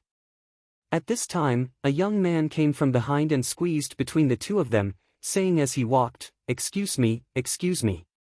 When Zhang Xiaohua heard this, he casually turned sideways to let the person pass. However, when the person passed by, he suddenly reached out and touched Zhang Xiaohu's waist. He immediately took Zhang Xiaohu's small money bag. At this time, Zhang Xiaohu was still looking around, looking for the person who asked for directions. Zhang Xiaohua's senses were very sensitive now. He saw this situation from the corner of his eye and quickly stepped forward to block the person. He raised his hand and grabbed the person's wrist that was holding the money bag. He said sternly, "What are you doing?" The young man's age and height were about the same as Zhang Xiaohu's. Looking at the child who was a head shorter than him and the hand that grabbed his wrist, he said casually, "Nothing." Zhang Xiaohua asked, "Then why are you holding my second brother's money pouch?" The young man sneered and said, "How is this your family's money pouch? It's obviously in my hands. It's mine." After saying this, he forcefully shook off Zhang Xiaohua's hand and tried to pull his hand away. How could Zhang Xiaohua let him do as he wished? He exerted a little force on his hand. "Ouch, ouch!" The young man immediately cried out and begged for mercy, "Young master, please have mercy. Be gentle, be gentle. My wrist is going to break." Zhang Xiaohu also noticed the abnormality. He snatched his money pouch from the man's hand and opened it to see if there was any money missing. Seeing that her second brother had taken the money pouch, Zhang Xiaohua naturally let go of her hand. At this time, a few people ran from behind and passed by Zhang Xiaohu and Zhang Xiaohua, bumping into them. Zhang Xiaohua couldn't help but be puzzled. Why were these people so reckless? What was so urgent? But when they ran over, Zhang Xiaohua was stunned. The people who had stolen the money pouch just now were gone. The Zhang brothers looked at each other again. It seemed that the people behind them were in cahoots with the thief in front of them. They carefully checked again. Fortunately, they didn't lose anything, so the two didn't take it to heart. But because of this, they developed a sense of distrust towards the people here. Even when they asked for directions, they found a very friendly-looking old granny.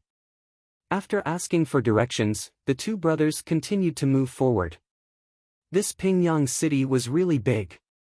After walking for the time it took for a stick of incense to burn, they still hadn't reached the east gate. The two of them weren't tired, but the weather was too hot and crowded. Both of them were thirsty. When they reached a corner, they happened to see a shed selling herbal tea by the roadside. It was a big bowl of thirst-quenching herbal tea that cost 1 copper coin. The two of them were overjoyed. They hurried over and drank a big bowl each. After paying the bill, they asked for directions in detail. The two of them were about to leave when suddenly, Zhang Xiaohua pulled Zhang Xiaohu back. She pointed to a person in front and said in a low voice, "Second brother, look at that person in front. Is he the one who stole our money pouch just now?" Zhang Xiaohu looked carefully and shook his head, saying, "I can't see clearly. When the money pouch was stolen just now, I didn't pay attention either. I didn't see what the person looked like and was taken away." Zhang Xiaohua said with certainty, "There should be no mistake. It's him." Zhang Xiaohu was a little doubtful, "Are you sure? Don't accuse him wrongly. Besides, we don't have any evidence now. There's no way we can catch him." Zhang Xiaohua smiled and said, "Second brother, why are you looking at him? He's staring at the girl's money pouch in front of him." Zhang Xiaohu looked again. Indeed, a girl was walking in front of the young man. She was holding a pot of unknown flowers in her hands and a small emerald green money pouch on her waist swayed continuously as the girl walked. Wasn't the young man staring at the money pouch? As he looked, the young man quickened his pace. Zhang Xiaohua hurriedly threw the small bundle in her hands to Zhang Xiaohu and said, "Help me hold it, second brother." Watch how I catch the thief."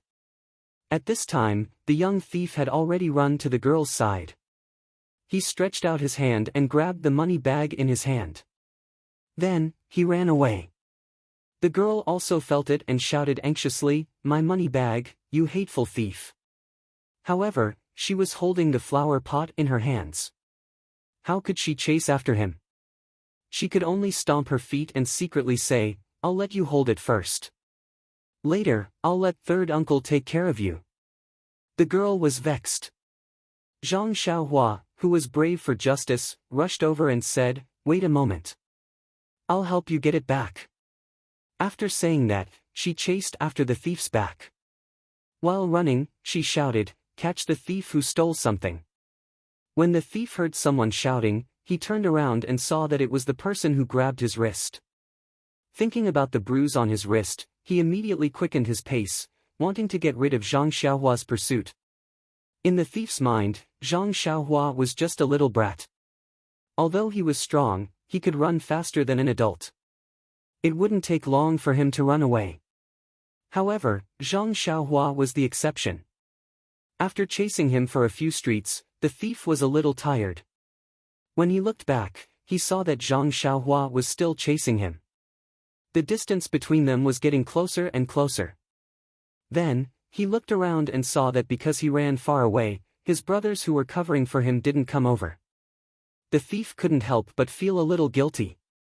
He rolled his eyes and threw the money pouch in his hand into an alley. Then, he ran in the opposite direction. Zhang Xiaohua chased him to this place and had to pick up the money pouch first. When he came back, the thief had already disappeared into the alley. However, Zhang Xiaohua's purpose was just to get the money pouch back. He didn't want to catch the thief, so he went back the way he came. Fortunately, the girl who chased him wasn't too far away. Zhang Xiaohua could go back according to his memory. He saw that the girl was still waiting at the same place. Taking the money pouch that Zhang Xiaohua handed over, the girl smiled and said, "Thank you." Looking at the girl with braided hair and wearing red and green clothes, Zhang Xiaohua blushed slightly and hurriedly said, "It's okay. He wanted to steal our things just now. However, this person is very cunning. We didn't catch him and let him run away." The girl said, "It's okay. It's okay to get the money pouch back. Thank you. I'll go first. There are still people waiting for me over there." After saying that, the little girl smiled at Zhang Xiaohua again, turned around, and walked east. At this time, Zhang Xiaohu also came over and praised Zhang Xiaohua with a smile, "Xiaohua, you're really good. You can even get the money pouch back. However, you're still young. If there's a fight, you won't be a match for him. Next time, let me chase him." Zhang Xiaohua took his small bag and said, "It's okay, second brother. I think I'm very good now. I just chased him for so long, but I'm not tired." Zhang Xiaohu thought that his brother was bragging, but he didn't expose him. He also smiled and said, "That's right. Xiaohua has grown up. Of course, you're very good." While talking and laughing, the two also walked to the east. Coincidentally, they were just behind the girl. After walking for a while, the girl looked back and saw that the two were also walking behind her. She stopped. When the two were close, she asked, "It seems that we're on the way. Where are you going?" Zhang Xiaohua said, "We want to go to the Ethereal Heights." Ethereal Heights? The girl was stunned. "What are you going to do there?" Zhang Xiaohua said, "We want to learn martial arts." Learn martial arts? To the Ethereal Heights? The girl was even more stunned. "I haven't heard that the Ethereal Heights is recruiting disciples." However, the girl said, "It's still far from the Ethereal Heights. How are you going to get there?" "Walk there?" Zhang Xiaohua blushed a little and said, "Yes, it's our first time here. We don't know how to get there." The girl smiled and said, "How about this? I'm on the way as well. Follow me. I'll send you there as a thank you for helping me get my purse back. How about that?" Zhang Xiaohua said happily, "Okay, then I'll thank you too." Indeed, There was a horse carriage parked by the roadside not far ahead. There were already many flower pots on the carriage, but there was still some empty space in the carriage. After the girl and the Zhang brothers sat down, the carriage then moved slowly. Sitting in the carriage, the three of them had a simple conversation and knew each other's names. Zhang Xiaohua also knew that this girl was called Qiu Tong. She was a servant in a villa. She came out to buy some bonsai for the villa and didn't talk much about other things. She only listened to Qiu Tong's introduction of the situation in Pingyang City and the surrounding places of interest.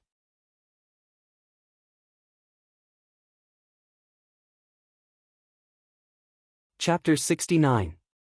The Misty Mountain Villa was indeed far away. The carriage left the city gate and traveled east for nearly the time it took for a stick of incense to burn before arriving at a straight road. The carriage stopped and the three people got off. Qiu Tong pointed to the road and said, "If you go further, you will reach the Misty Mountain Villa. I can't send you any further. I live in the Huanxi Mountain Villa. If you have the chance, you can come and play with me." Zhang Xiaohua and Zhang Xiaohu said some words of thanks before Qiu Tong got on the carriage. The carriage turned around and slowly went back. Qiu Tong waved goodbye to the two people in the carriage. The Zhang brothers looked at the wide and straight road and the huge trees beside it. They couldn't help but feel a sense of solemnity in their hearts. The two people took a deep breath and strode forward. After walking for a short while, they saw the tall archway in the distance. When they got closer, they could clearly see the big Misty on the archway. Wasn't that the two words on the token? The two brothers' hearts beat faster. They could see hope in front of their eyes. Below the decorated archway stood a few men with sabers strapped to their backs. Another man was patrolling on the left and right. He should be the leader. It was noon, and the Zhang brothers were the only ones walking on the main road under the sun. Naturally, they had seen them long ago. Seeing that the two of them were still moving forward, the man walked up to them. He raised his right hand and stopped the two of them from moving forward. His eyes looked at the two of them for a long time before he said, "Please wait a moment. Up ahead is an important place for our gang." Zhang Xiaohu came forward and asked with a fist salute, "Excuse me, is this the Misty Mountain Villa?" The man looked at Zhang Xiaohu suspiciously and replied, "It is the Misty Mountain Villa." Zhang Xiaohu said happily, "Great, we are looking for the Misty Mountain Villa." The man took a step back warily and asked, "Excuse me, what can I do for you, friend?" Zhang Xiaohu said, "We came to the Misty School to learn from a master." That person stared blankly, as if he had seen something funny.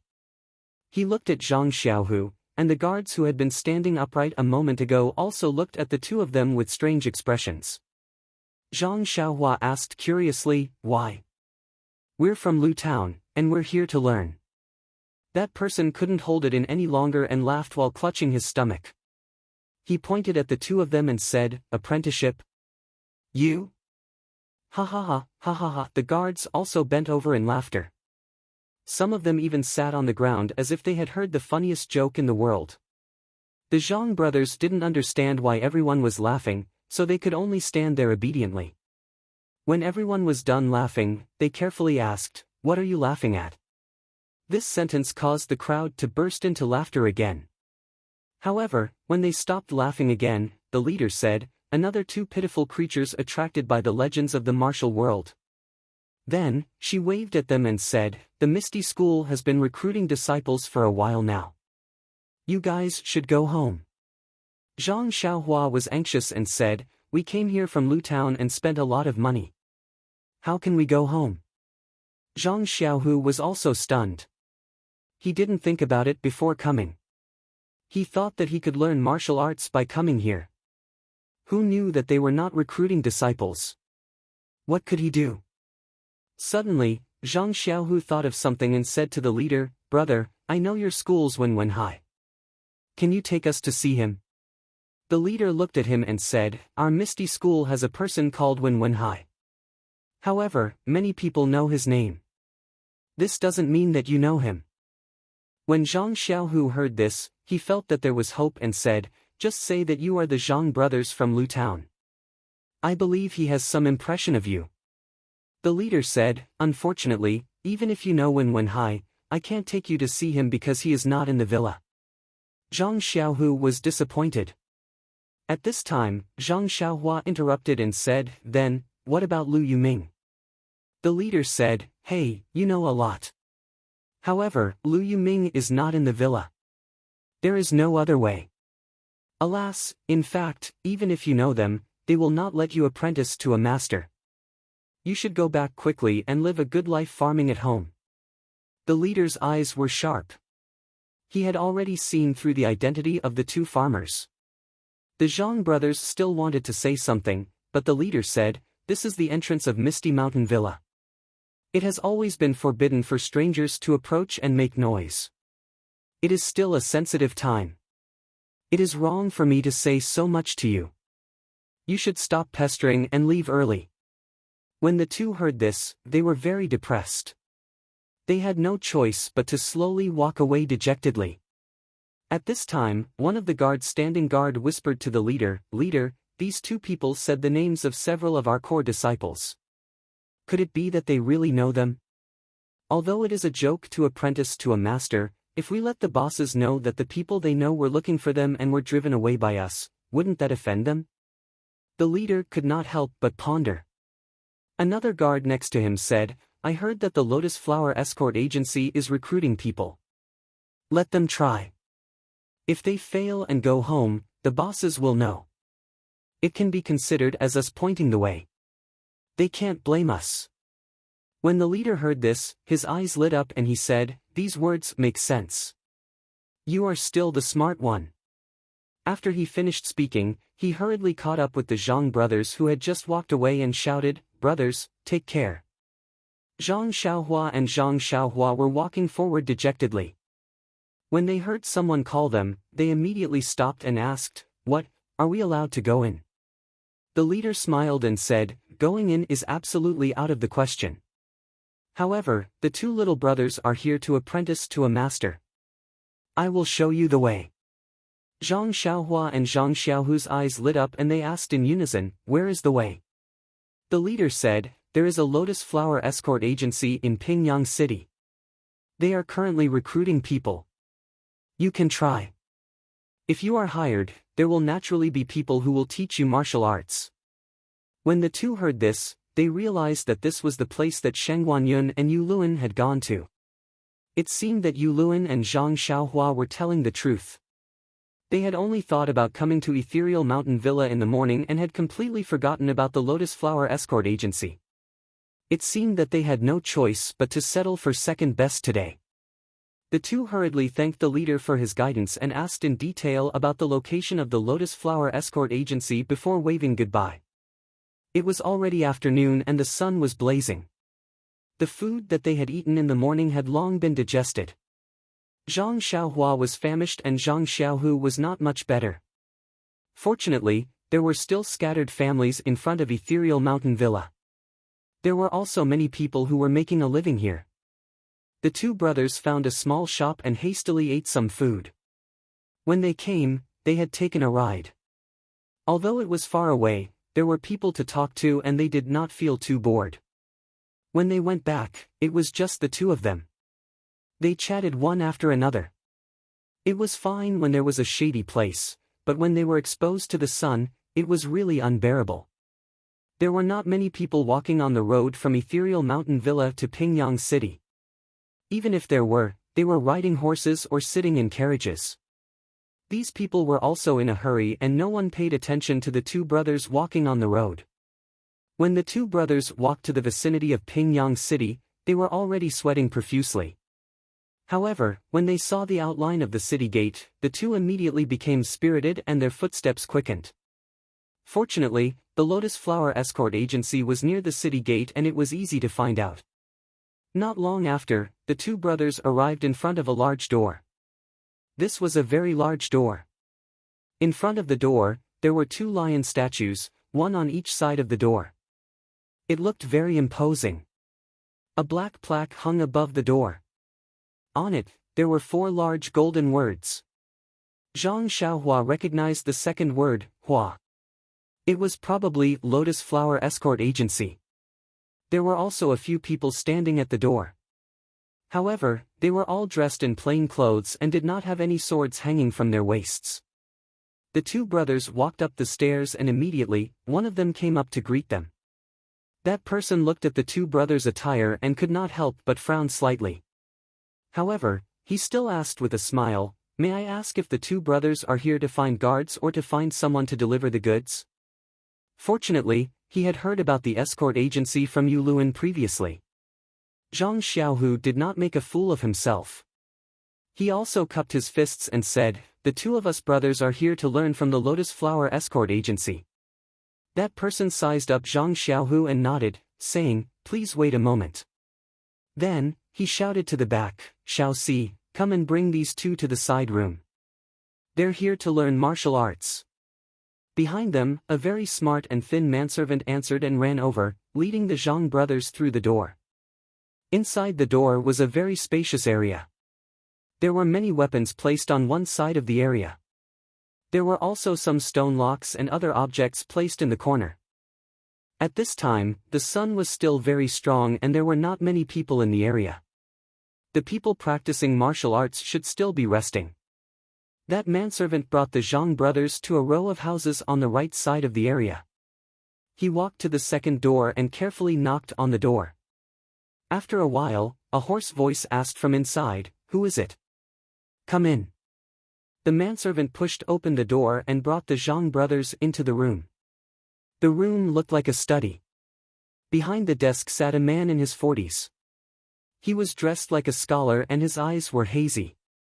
It looked like he had just taken an afternoon nap. Of course, this person who was disturbed from his good sleep was not very happy. He sized up everyone and asked unhappily, "Xiao Si, what's the matter?" That manservant quickly smiled apologetically and said, "Master Wen, these two are here to learn from a master. Can you make the arrangements?" When Master Wen heard this, he waved his hand and said, "I know. You can go." The manservant smiled and said, "Then I'll have to trouble Master Wen. I'll go out now." Then, he said to Zhang Xiaohu, "This is fourth Master Wen of the Lotus Flower Escort Agency. He's in charge of recruiting people. You can listen to his arrangements." Zhang Xiaohu cupped his fists in thanks. That manservant left and closed the door behind him. Fourth Master Wen looked at the two's attire and frowned. However, he still took a book from the left side of the table and flipped it open. He asked for the two's names and wrote them down with a brush. Then he asked, "Do you want to live in the escort agency or outside?" Zhang Xiaohu said, "Of course we'll live in the escort agency." Fourth Master Wen nodded and said, "That's good. The tuition fee for a year of martial arts is 50 taels of silver. Food and lodging is 30 taels of silver. The two of you will be paying 160 taels of silver. Bring the banknotes over." When Zhang Xiaohu and Zhang Xiaohua heard this, they were dumbfounded.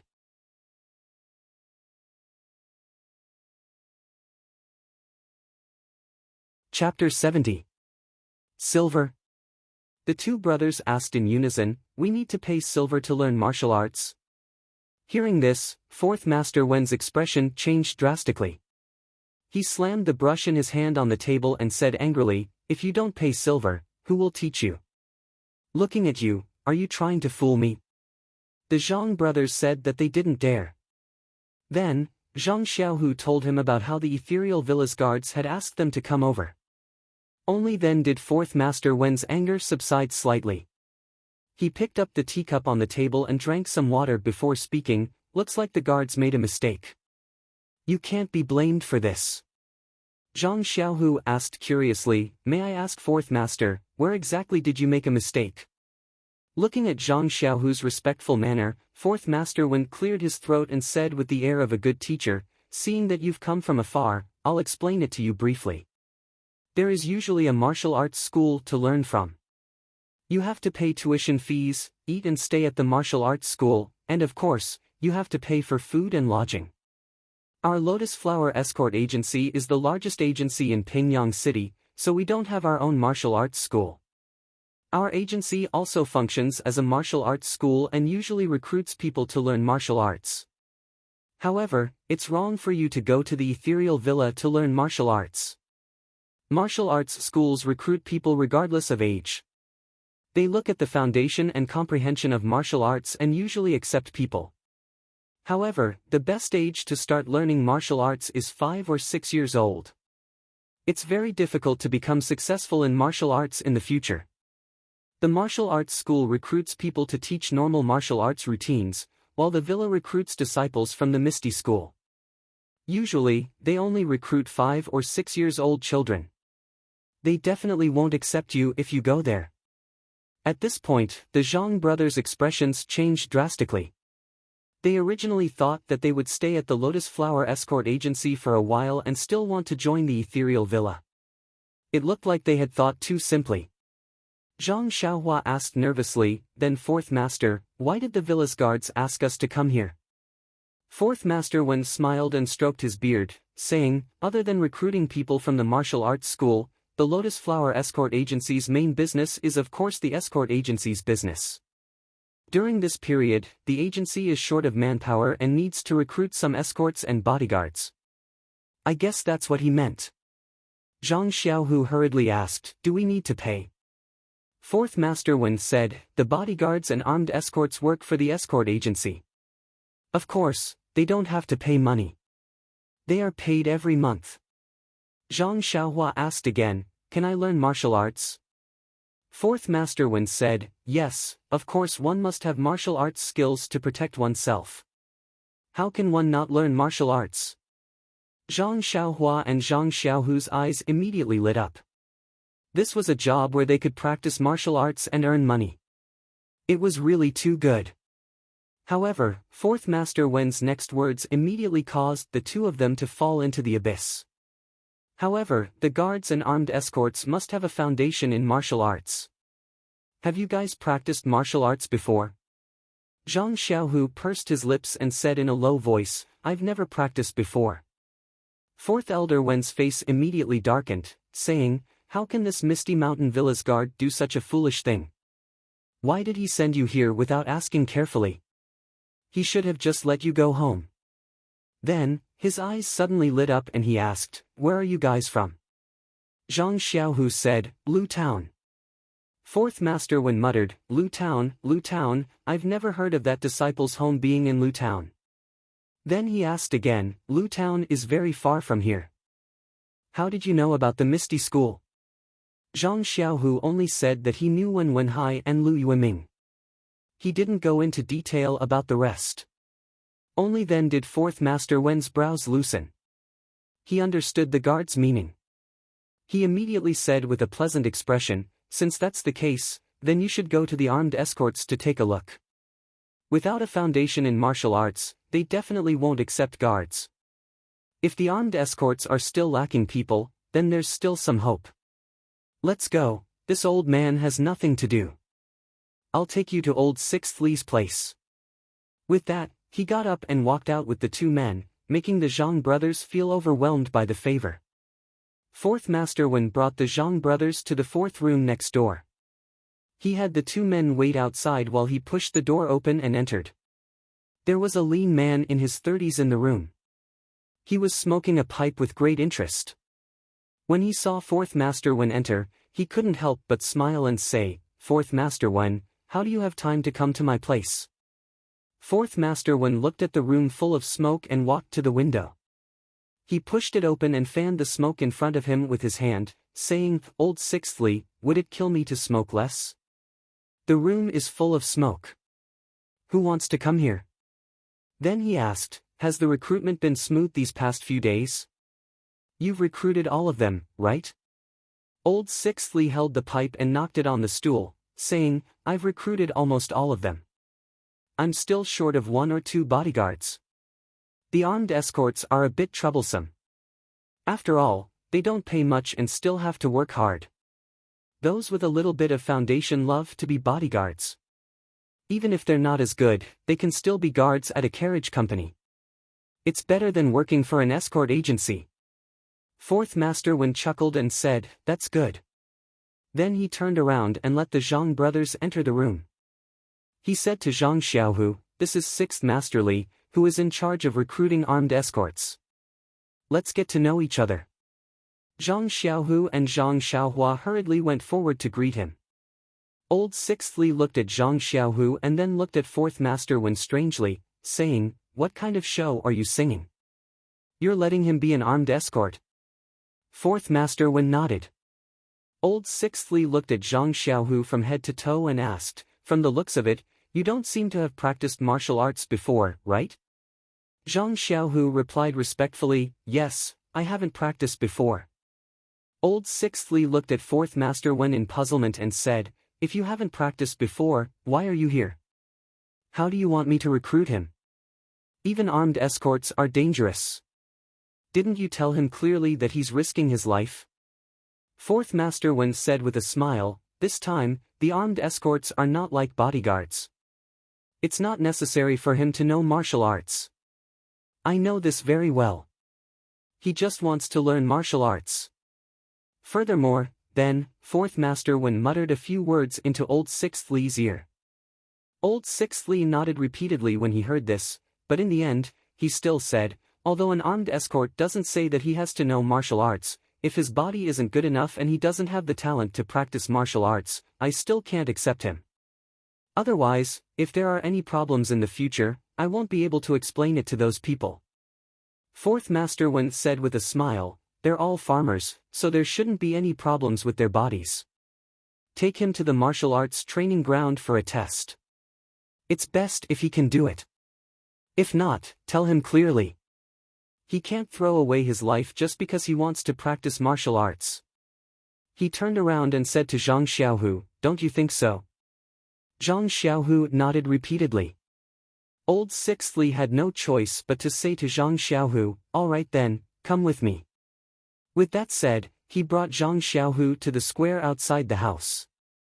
At this moment, there were already some people practicing martial arts in the martial arts training ground. Some people were practicing their punches and kicks, some people were fighting with weapons, and some people were holding stone weights to build up their strength. Old 6th Li brought Zhang Xiaohu to the side of the stone weights. The few people who were lifting the stone weights put them down and bowed to Old 6th Li and company.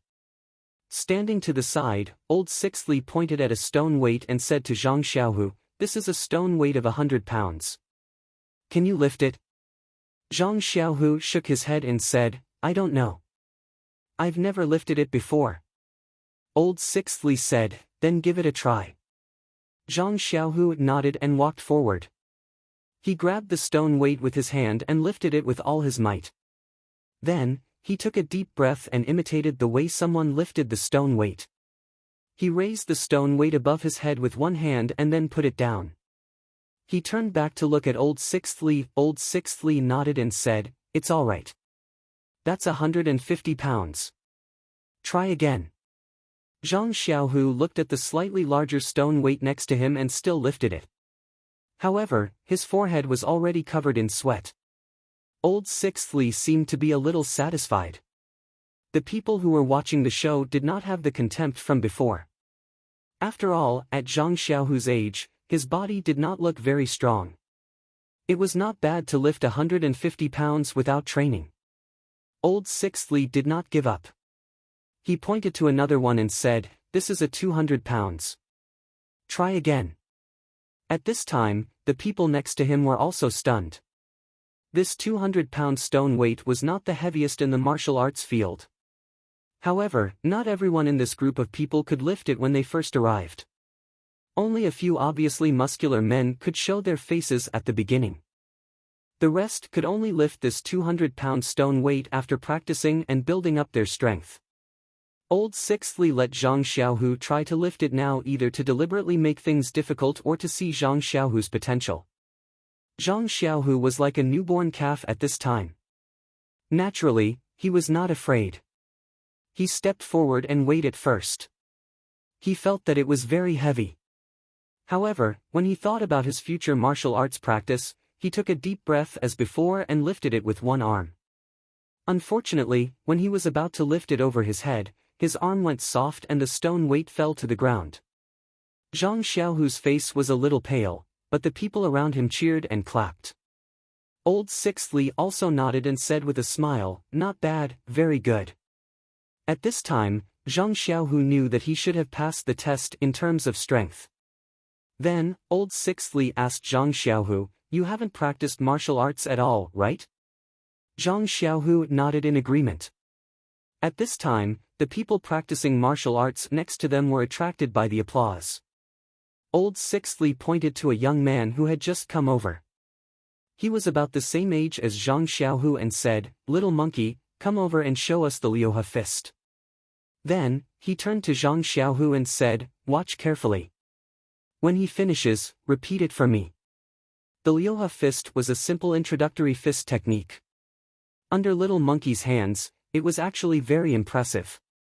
It seemed that he had put in a lot of effort. Zhang Xiaohu watched his every move attentively. When Little Monkey finished, there was no lack of applause from the side. Old Sixth Li looked at Zhang Xiaohu. Zhang Xiaohu closed his eyes and seemed to be recalling. After a while, he slowly started from the first move. Although there was no momentum, it was methodical and methodical. And the more he played, the more shocked Old Sixth Li was. Everyone was also dumbfounded. He only stopped when he played 60 to 70% of the fist technique. Scratching his head, Zhang Xiaohu said embarrassedly, "I forgot the rest." Old Sixth Li said sternly, "To be honest, you really haven't practiced martial arts before? You haven't practiced this fist technique before? Please collect it, thank you."